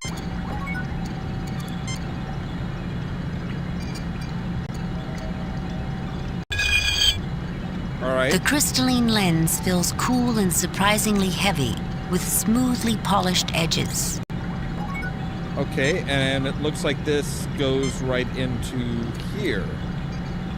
The lens slips easily into the terminal's reading port and the screen activates. Compassion. Diagi, decision. Shambrum, philosophy. Builders, technology. Exit, compassion. All right, let's listen through all of them. The name of a Cetic-class starship. The name signified the compassion for the travelers, all of whom were diagnosed with life quality inhibiting disorders of Class 3 or higher. After a full generation of debate on ethics, a consensus opinion was reached, the so-called Diagi decision. Final planned destination of the compassion was a return to Shambrum in 4 generations. Compassion, Diagi decision, a landmark of planet-wide consensus, the first of such sweeping effect in the history of Shambrum after the failure of the individual nation-state and the rise of pan-world participation in self-rulership. All individuals suffering at Class 3 or higher were sent on extended extrasolar transshipment to await research into these conditions and their treatment. Now, just 1 minute, Phase. Are you listening? You keep saying you can't remember or you lack data or what have you. Even the library data seems vague, incomplete, and contradictory. If you don't know, then who does? Forgive the pause. I had to think long and hard to discover if you had correctly passed this final test. You correctly identify the heart of the matter. Let me introduce you to my builders. This is madness! Phase, what is this? Despite our misgivings, you have shown yourselves to be the representatives of spacefaring peoples we, the Brassica, would most trust to make first contact with. The contest has been in progress for some time, situations in which your true colors have been explored. The invitation has been made. You may return to your ship if you prefer, or you may step through whenever you are ready. Then, the final round begins. I think you have it right, Captain Clark. This is madness, Jim. I think, Bones, it's Shakespeare who had it right. Though this be madness, yet there is a method in it. I agree with the sentiment, Captain Kirk. There is something more going on here, far deeper than first appearances have suggested. I imagine you will accept the invitation. I will certainly choose to go, whether you do or not. I believe the invitation is extended to all. I will not permit that, Captain Clark. I will take all methods to prevent you. I will not go. It is certainly a Federation trick. You begin to sound like Tusken in the other room. Get a grip of yourself and act like an officer. Okay, I wanted to keep, This palm-sized lens glitters like iridescent crystal. Uhura, doesn't this remind you of... Yes, Captain. This appears to be an intact paralens.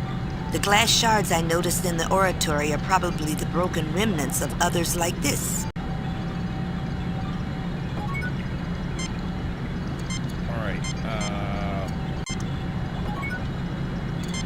You get no response.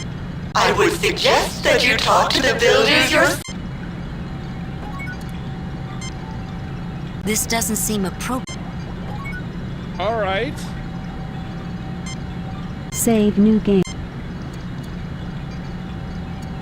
I guess we'll be moving on then. First things first, what is it? Captain, I'm getting a thoroughly anomalous reading.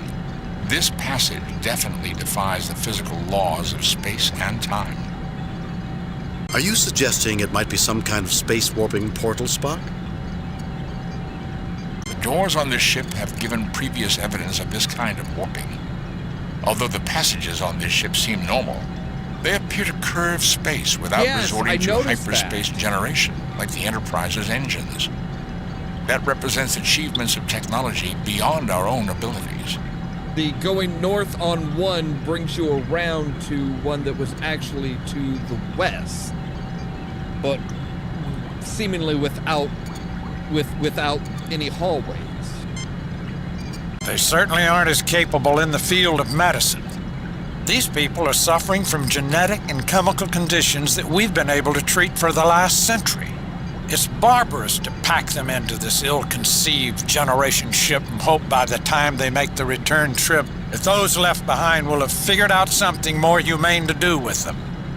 Captain, if I may interject, that disparity is something we've glimpsed throughout this ship. There is a sophisticated food delivery system and a food-producing hydroponics garden. It is as if the parts of this ship don't fit together, or as if there were some purpose beyond the obvious. I was thinking the same thing myself, Lieutenant. I'd like to have a talk with whoever is behind this. And I also, Captain Kirk. I believe our observations have been as anomalous as yours. Moreover, I don't think the Fays are the ones we must address our questions to. Right, okay. So do we just walk in? Captain Clark, I will not let you depart. These human scum have tricked you. If I have to beat up all of you, I will. You, Vulcan, you understand orders. Help me knock out my mad captain, and I will take him away and out of your hair. Okay, wow, that's...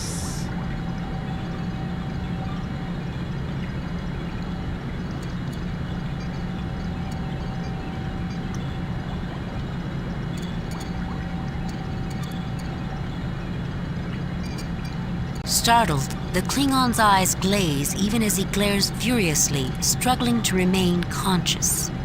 Captain, I told you they couldn't be trusted. I'll send you back aboard, Raul. But unless the humans betray me, I have to pass through that portal to explore what lies beyond.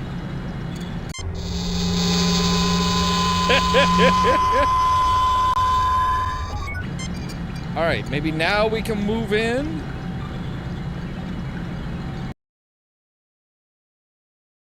Mr. Scott, they've disappeared off the sensors. What do you mean, laddie? They've just vanished. Right, and here we are going into the final mission. All right. Captain's log, stardate 6269.3. The landing party and the Klingon Captain Clark have passed through a portal in time and space. We're about to face tests by the Brassica. Success will mean formal relations. Failure will mean unknown. Welcome. We applaud your willingness to confront the unknown. Okay.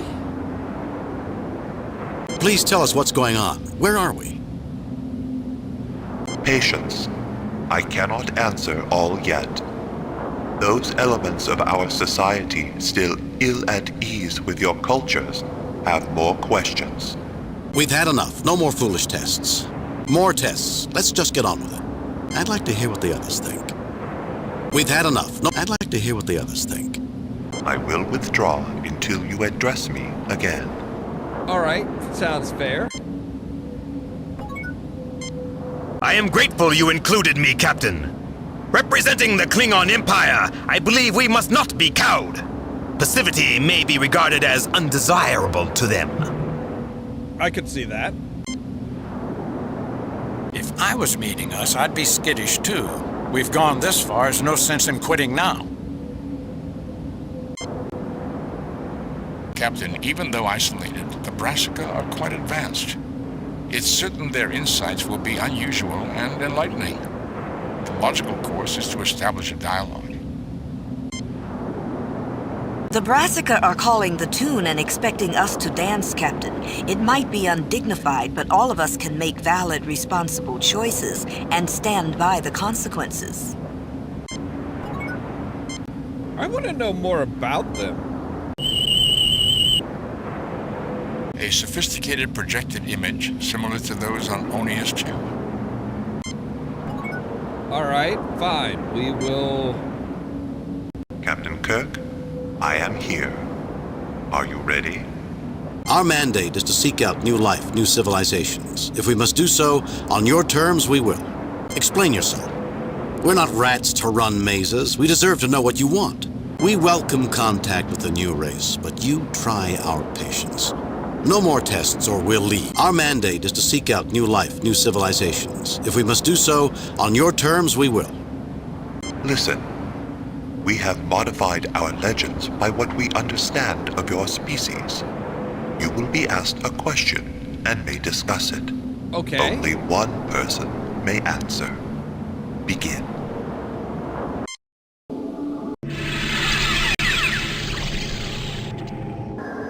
I make the first query. It is that question posed to the heroic companions we call the Gerent. Answer this. Who among you may go to the greatest pains in the pursuit of life? You may talk. I will withdraw until you choose to speak with me. Remember, only one of you may reply. Okay. First, Kirk, I would hear you explain if you should be the one to answer, and why. I'm sorry, Captain Clark, if I decide to present myself as the one to answer, and I'm considering it. I'll explain to the Brassican. Point taken. Very well. So that everyone has a chance to make their own case, I will explain what I consider to be the sensible choice. I'm sorry. Point taken. Very well. I'm a ship's captain. 430 lives depend on me, on my every decision. Our mission is, in part, to seek out new life, new civilizations, so it comes down to me. Am I any different? Does not my crew live or die on my decisions? I explore space for the Klingon Empire! The starship captain stands as representative of the United Federation of Planets. Many races, whose goals and visions for the future are pursued together.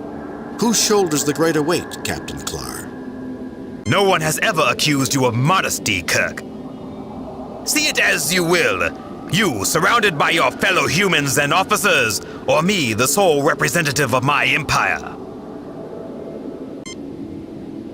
I may not be Vulcan, but I'm the logical choice.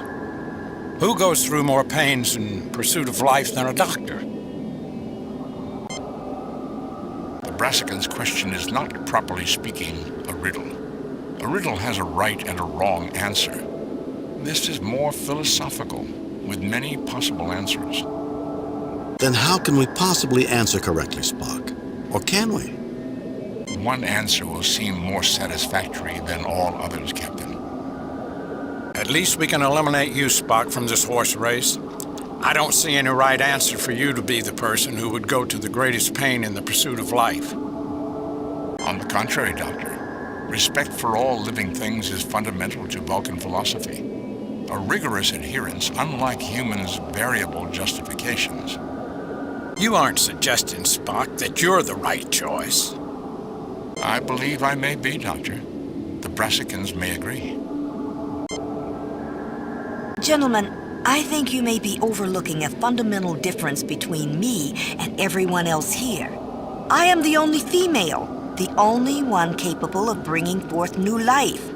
That qualifies me as the one among us who might go to the greatest pains in the pursuit of life. That is a valid argument, and much better than anybody else's, honestly. Like, the starship captains go through some pain, yes, but that kind of fades over time. A doctor really doesn't, might have a connection with their patient, but they have to move on to the next patient. Same with Vulcans. They're not really going through immense pain in order to learn. But yeah, a woman goes through pain of childbirth and then the pain of raising a child and stuff like that. So yeah.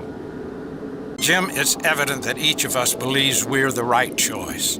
I'm reasonably sure I'm the person they have in mind. But I can see everyone can make a case for themselves. As indeed we have, Doctor. I fail to see how further discussion will alter the situation.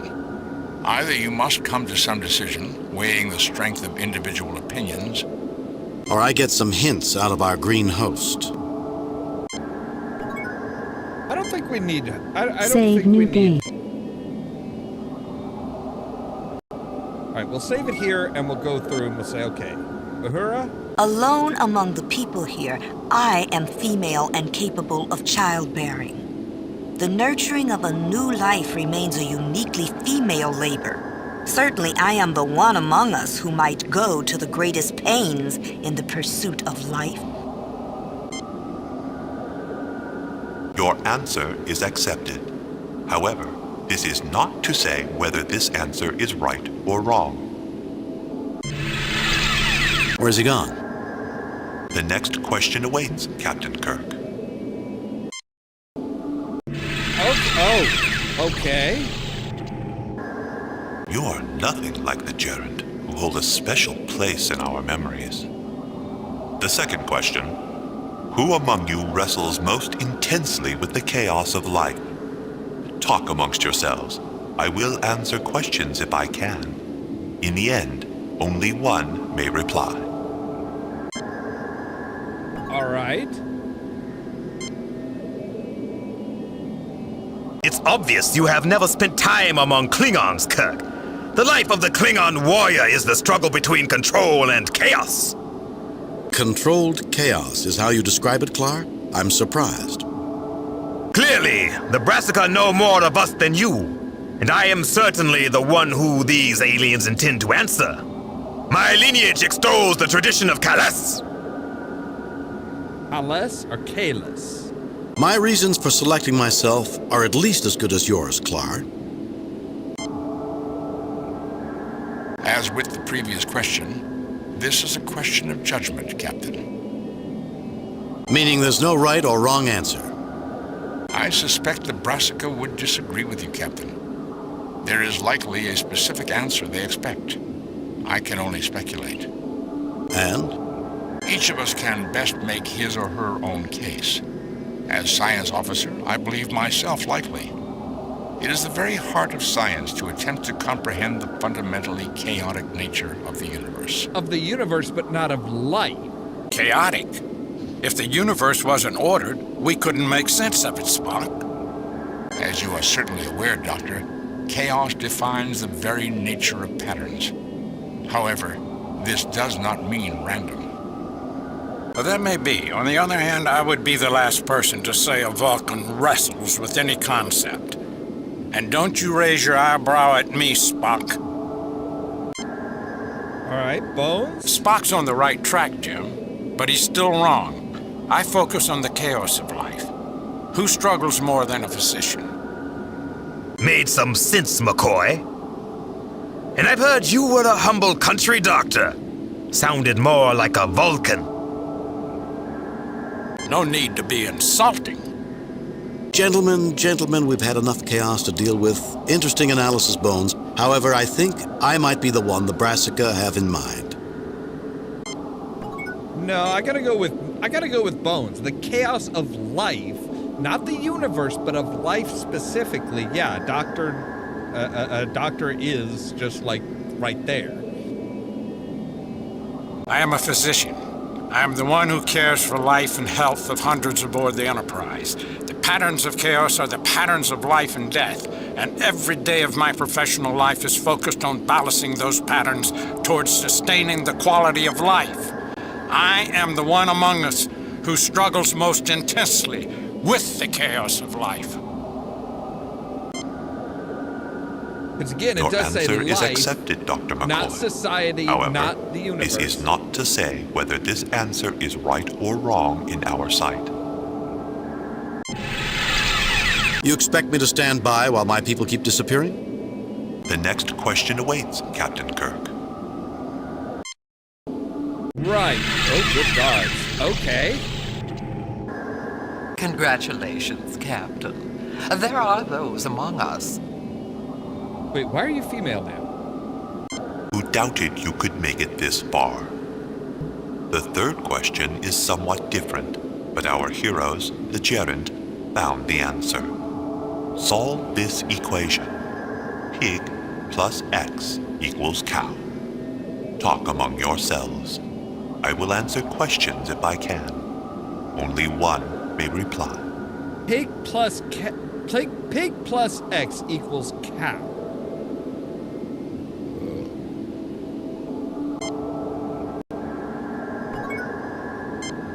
How to solve Tlok Pok plus X equals Sogak Noth? Not the sort of problem I'm used to. What are you saying? The question was pig plus X equals cow. Interesting, Kirk. I heard Tlok Pok plus X equals Sorok Nav. To humans, it would translate to plant plus X equal hive paper. What did you hear, Vulcan? Chicken plus X equals reality. Each question starts with something edible. Pigs and chickens are farm stock, are they not? True. Many elements of Federation society do not consume animal flesh, Captain Clara. In principle, however, you are correct. But I believe the answer is, there is no logical answer.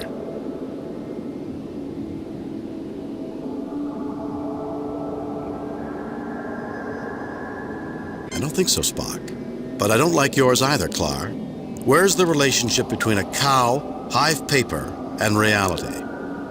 Difficult, I admit, Kirk. But they must be connected. I'm not impressed, Clar. The Brassica addressed me first. I think we need to answer pig. You try my patience, Kirk. There's a pattern and an answer. A Tlok Pok grows a flower that Ka-Cha insects visit, and Ka-Cha make nectar and hive paper, so flour would work.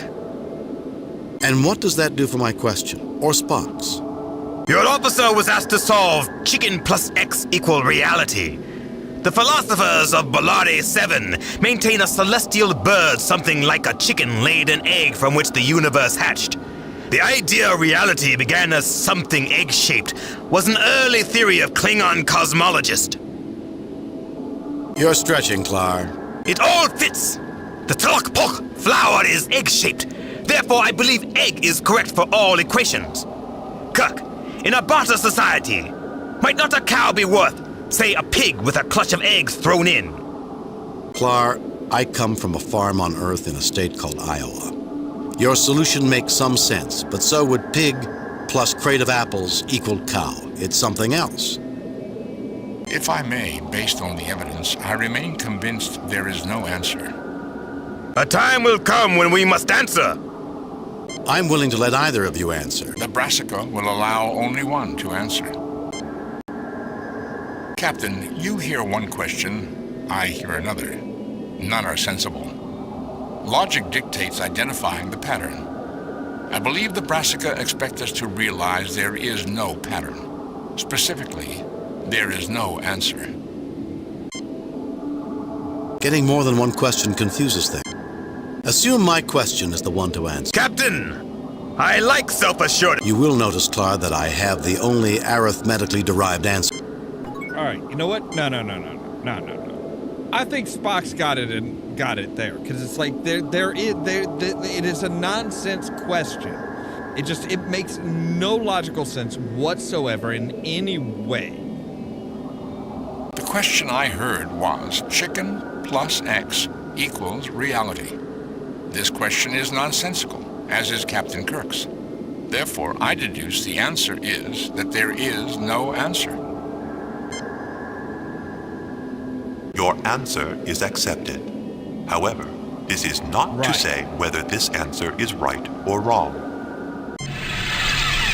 You plan to make off with everyone? Do you really expect me to keep taking that without protest? The next question awaits, Captain Kirk.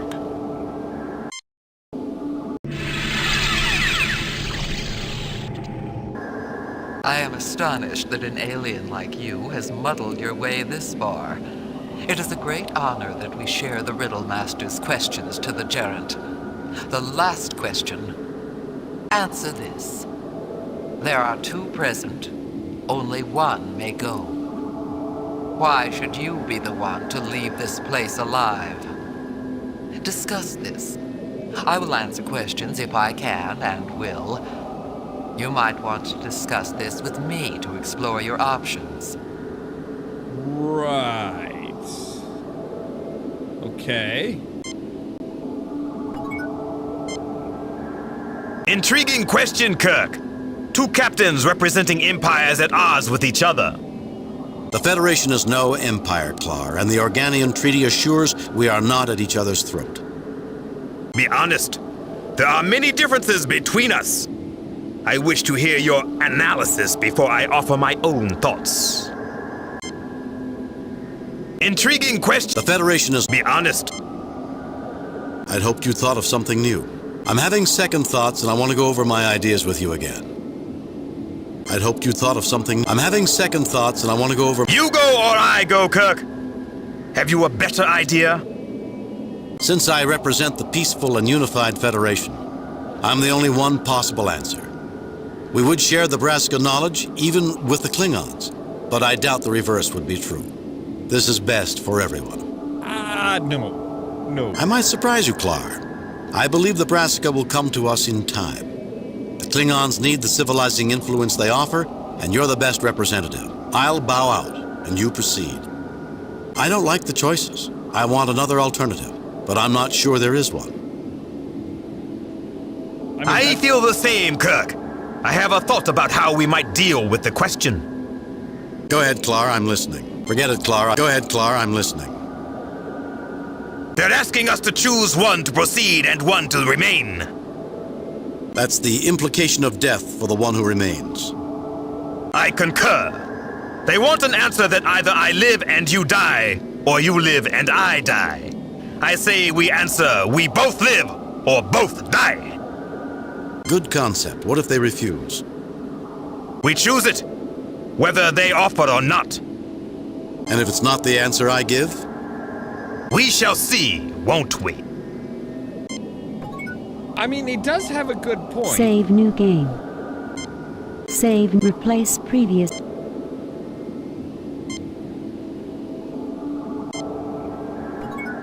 All right. Yo, we're ready with our answer.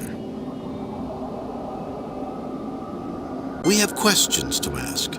We're ready with our answer. I think we're ready. I think we are, I think we're ready. Let the one who would answer be the next one to talk. We're ready with our answer. We have questions. We're ready with... We have questions to ask. Ask your question. Would you repeat the original? Why should you... Is there anything we might do that would win a hint to the type of answer you're... Would you repeat... Why should you want to prevent one or the other of us from leaving here? I did not mention anything about Do not be obtuse. I want to talk with my associates. We'll get back. I want to get back to a different... Hypothetical questions are fundamentally empty. However, if you prevent one of us from leaving, then the question is... I want to talk with my associates. We'll get... Okay, so... I can't believe what I'm seeing. This has to be a projection. You want me to choose one of us or the other to proceed. Well, frankly, I don't think it's right to put either of us at risk. We're both starship captains, both legitimate representatives of millions of inhabitants on thousands of planets. I want another alternative, another choice. Captain Kirk, you have stepped forward to make your choice, and that choice is very simple. I proceed from this room alone. Allow Captain Clar to proceed from this room alone. We both proceed from this room, or neither of us does. There is no such option offered. What exactly do you mean by choosing in this way? That perhaps you should both die? No, Brassica, it means we're changing the rules. You want one to remain, perhaps to die, and one to go on? We refuse to play that game. You want to meet with us as much as we wish to meet with you, so take us both through, or let us both remain in this surreal purgatory forever. Take it or leave it. You have confounded me, Captain Kirk. I did not believe you would make such a choice. I mean, it's the only fair one. But I declared all along that this race had the qualities we sought, the understanding of both leadership and sacrifice. Captain Kirk, you have achieved all that I, at least, had hoped of you. It is time for us to greet you face to face. Okay. Oh, wow, you guys are really Greetings. weird looking. We look forward to a long and fruitful relationship with both These are your really, peoples. really Your weird. starships will be welcome here on any peaceful mission. I am pleased to meet you face to face as well. However, I want my crew back. Of course, Captain. You're all right, all of you? You were treated well? We are unharmed, Captain. We engaged in enlightening discussions with the Brassicans. They felt it necessary to isolate themselves so long ago because of interstellar disputes between... Later, Spock. Right now, I'm glad you're okay. Indeed, Captain. We are well. Does Uhura have a martini? But they couldn't be sure we would pass all their tests. Brassican, how do you explain that? Some of us could not restrain our desire to learn. It seemed worth the risk, and has proved so. I believe the Federation and the Brassica will have a long and fascinating future together. Although my associate, Septhi, has great misgivings about breaking our isolation, others of us have high hopes. You are star-eyed, if you imagine that no difficulties lie ahead. However, all conditions have been met, and so I also welcome you, Captain Kirk. Thank you. Septhi, is it? Yes, and our moderator, leader to you, is Zenti. Zenti, Aha, and Septhi. I hope to show you you've made the right decision. Speaking for the Klingon Empire, I too look forward to the relationship between all peoples. You surprise me, Kirk. Perhaps one day we will even trust you. Maybe. Not gonna hold my breath, though. We'll just have to see, won't we? Captains, feel free to look around while we summon your two ships to these coordinates. Captain Kirk, I have something interesting to show you over here. Come with me. So 4 legs, 2 arms with 3 fingers, 3 eyes, 2 mouths, horns.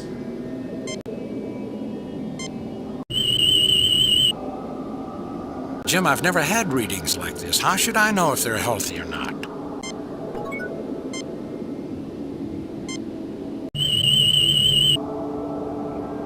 The Brassica are quite an unusual life form, Captain. They retain certain vegetable characteristics which might account for some of their caution in dealing with other species. They may have been prey for even relatively non-threatening species.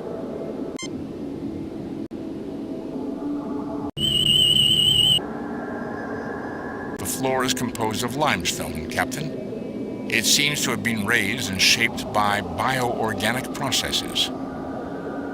Okay. It is out of tricorder.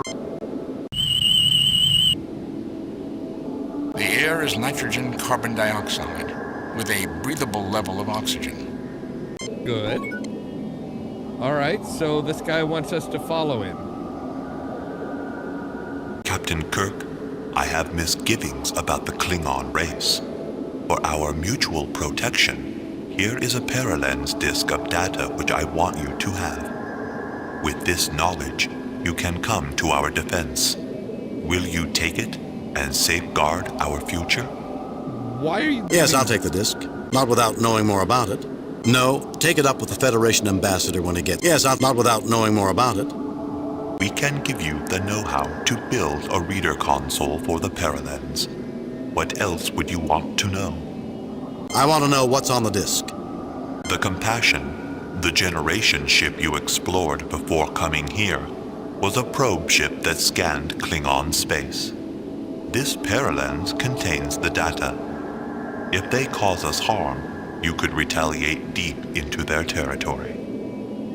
How do I know you won't sell us out too? I understand a desire for vengeance, but the Organian Treaty would stop it. Information like this could ignite interstellar war. How do I know you won't sell us out too?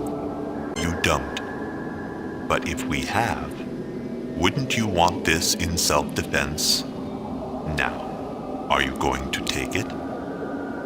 Give me the paralens. No, keep it. Give me the paralens.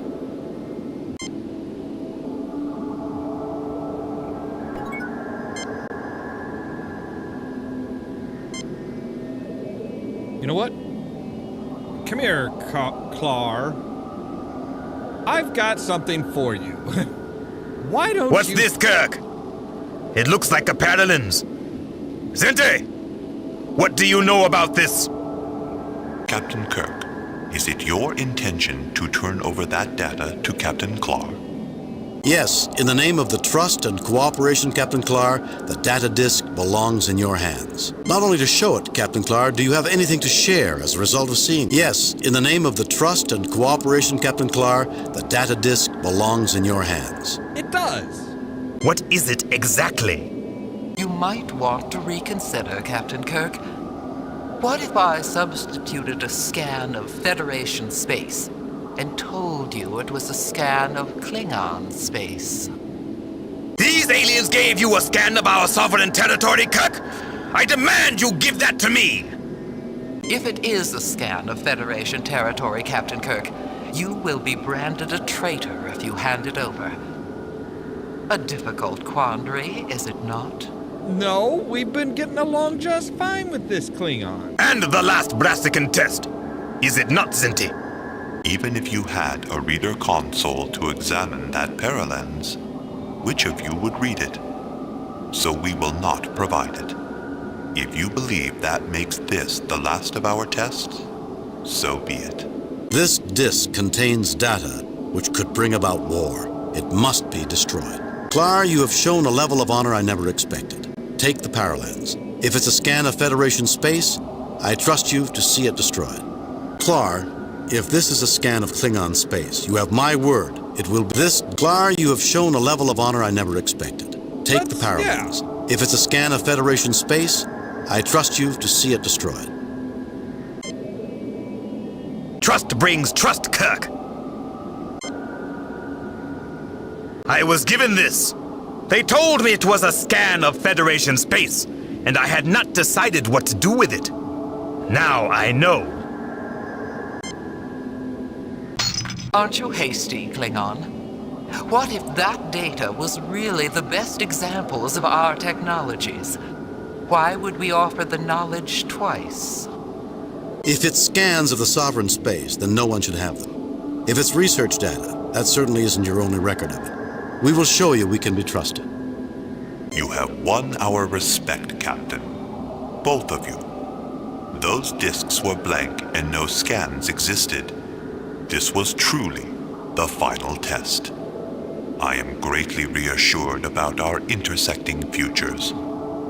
I doubt we have seen the last Brassican test, Zente. Seems to be your nature. The Klingons will do well. Now I think it is time for us to go. I agree wholeheartedly. Let me leave you with this. Individuals among us act as individuals, for good and for ill. But overall, the different races of the Federation are joined in a mutual respect that overcomes differences. I think you will be pleased with us. I think I can already see that, Captain Kirk. Farewell.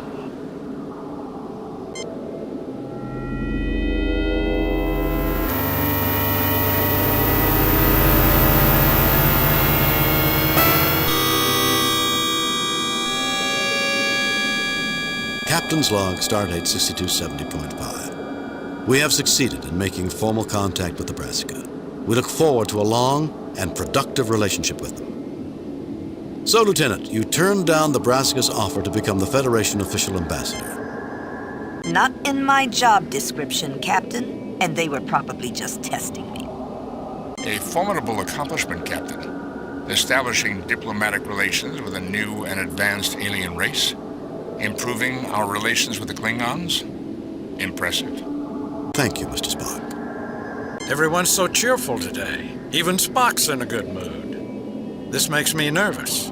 Agreed. Message from Starfleet, Captain. There's my answer. I have reviewed your report from your recent assignment, Captain, and have a few comments. I am very pleased with your performance. It was a perfect mission, Jim.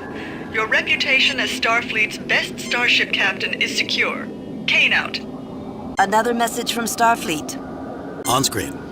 Jim, we have evaluated your current series of missions, and we are in awe. Starfleet Tactical can find no flaws in what you've done since the incident at Espoir Station.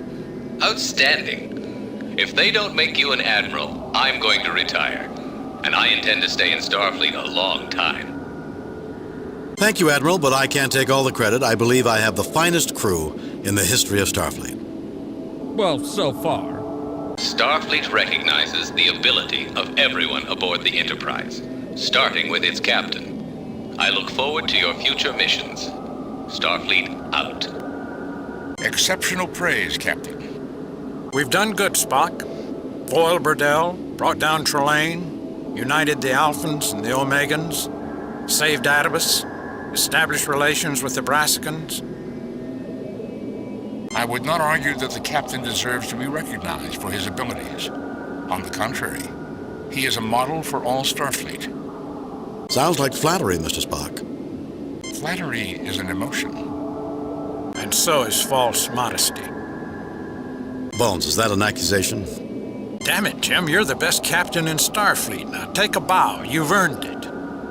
I've never been very comfortable taking bows, Bones, especially when it takes your eyes away from the view screen. The final frontier, gentlemen. I never get tired of that view. It always gives me the proper perspective on life. Right, so there we go. That finishes year 5 of our 5-year mission. And the question is do they have anything other than just closing credits?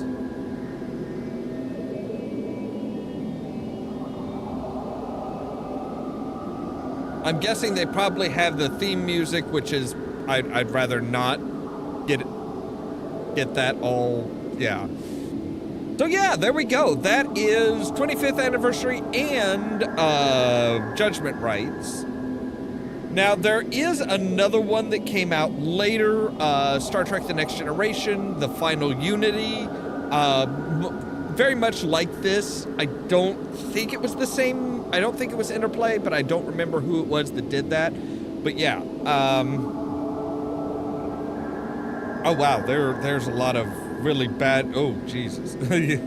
Like, yeah, there's a lot of bad endings that could have happened. But yeah, I think tomorrow we'll continue on with a Final Unity. It is a mostly a point-and-click adventure game. Similar to these, so it just feels natural to go on to the next one. Unfortunately, they don't do a whole lot of point-and-click adventure games like this these days. Like, nobody's really doing much in the way of point-and-click adventure games, which is sad. It's very, very sad, but, you know, we'll see what the next generation has for us. Starting tomorrow night, I'm not sure if that one's like separate missions or if it's just like one overarching thing. Load a previously saved game. And yeah, it just goes through the credits. So, as always, thank you guys very much for watching. If you liked the video, don't forget to hit the like button. If you're new here, don't forget to prod that subscribe button. If you haven't yet, we do, this all is in a playlist that should be starting from episode 1 of the 25th anniversary going all the way through. Everything's up and done. The only difference is we didn't finish the fight in 25th anniversary because it was such a pain in the ass. If you want to be kept up to date of when we go live and stuff like that, make sure to ring the bell, but also check out the social media links down below. That's our Facebook page, Twitter account, Tumblr account, Blue Sky account, and permanent invite for the Discord server. And like I said, we will be back with Star Trek, The Next Generation, A Final Unity tomorrow at 8 p.m. Central Time. All that so that you can stay tuned for more from Ollamh Productions. Cheerio!